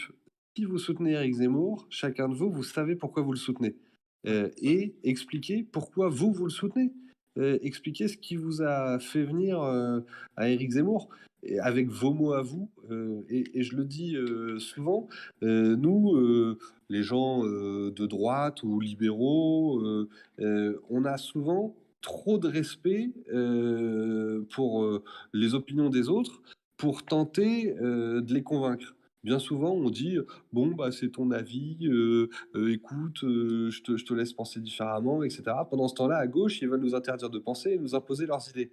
Sans aller jusque-là, moi j'ai envie de dire à tout le monde, on peut aller un petit peu plus loin et un petit peu plus fort. En disant, écoute, non, je suis pas d'accord, je pense que tu te trompes vraiment, voilà pourquoi.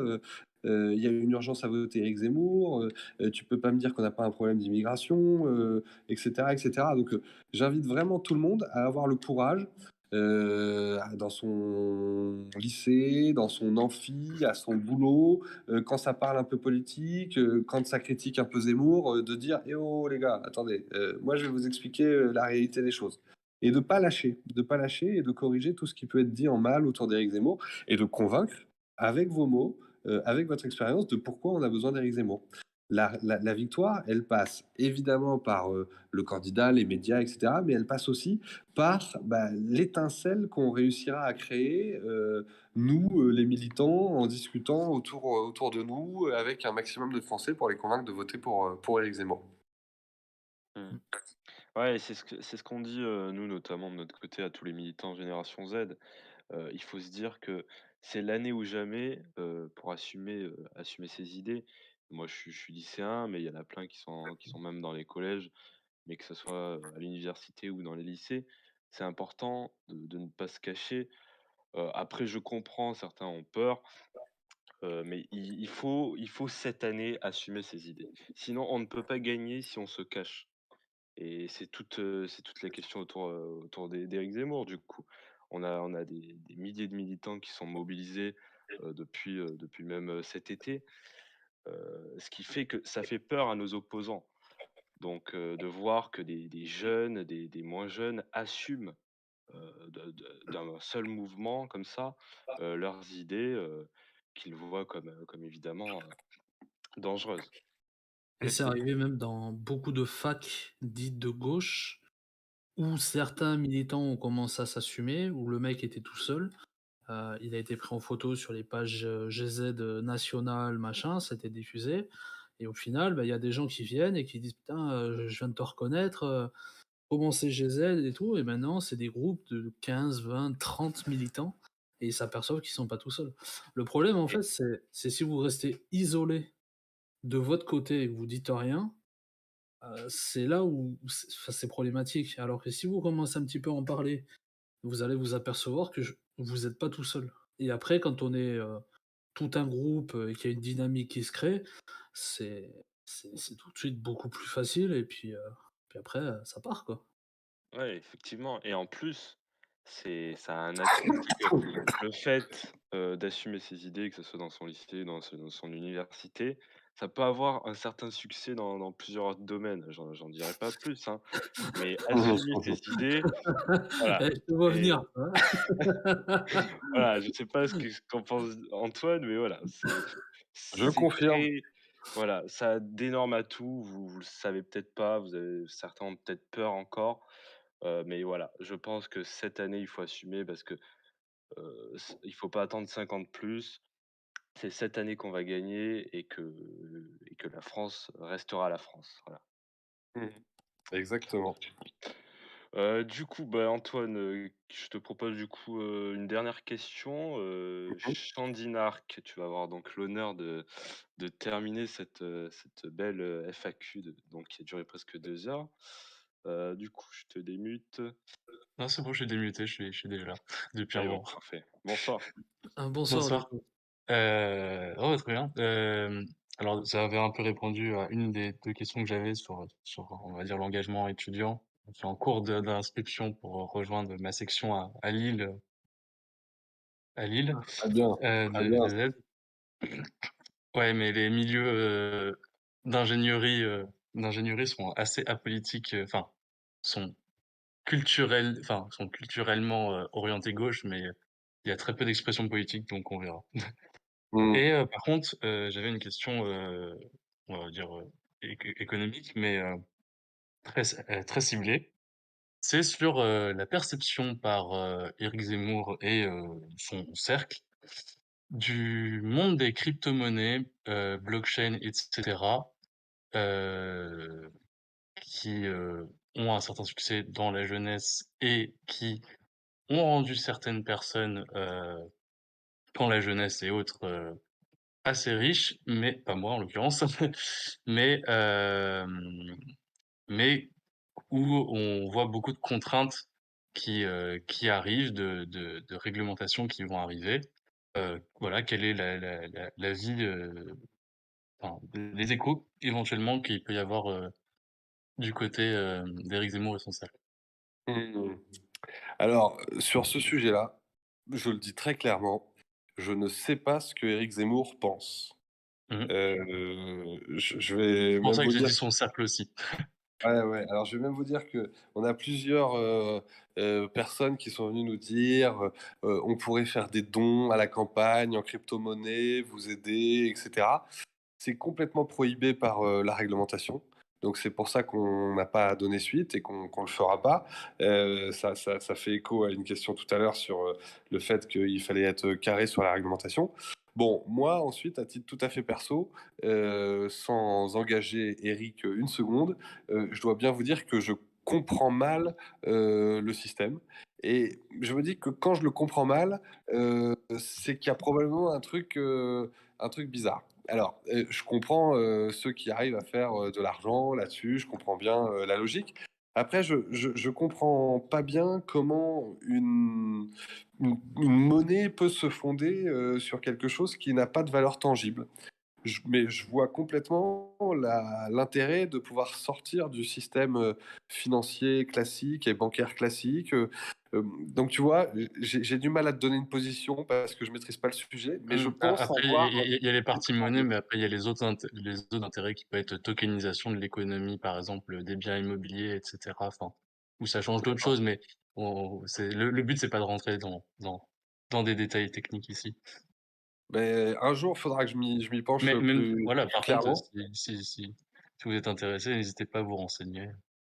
Ouais, ouais, ouais. Mais tu vois, là, vraiment, je reconnais que c'est un sujet sur lequel j'ai du mal à avoir un avis.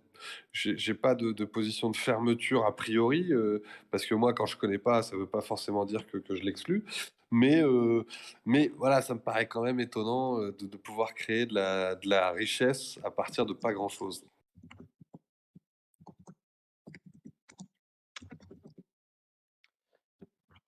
Ok, bon ben merci à toi Chandinark, si je le prononce bien. Oui, t'inquiète. C'est bon, hein, Antoine a répondu. Ouais, parfait. Du coup, bon bah écoutez, je pense qu'on va conclure du coup pour cette longue FAQ hein, qui a finalement duré 2 heures.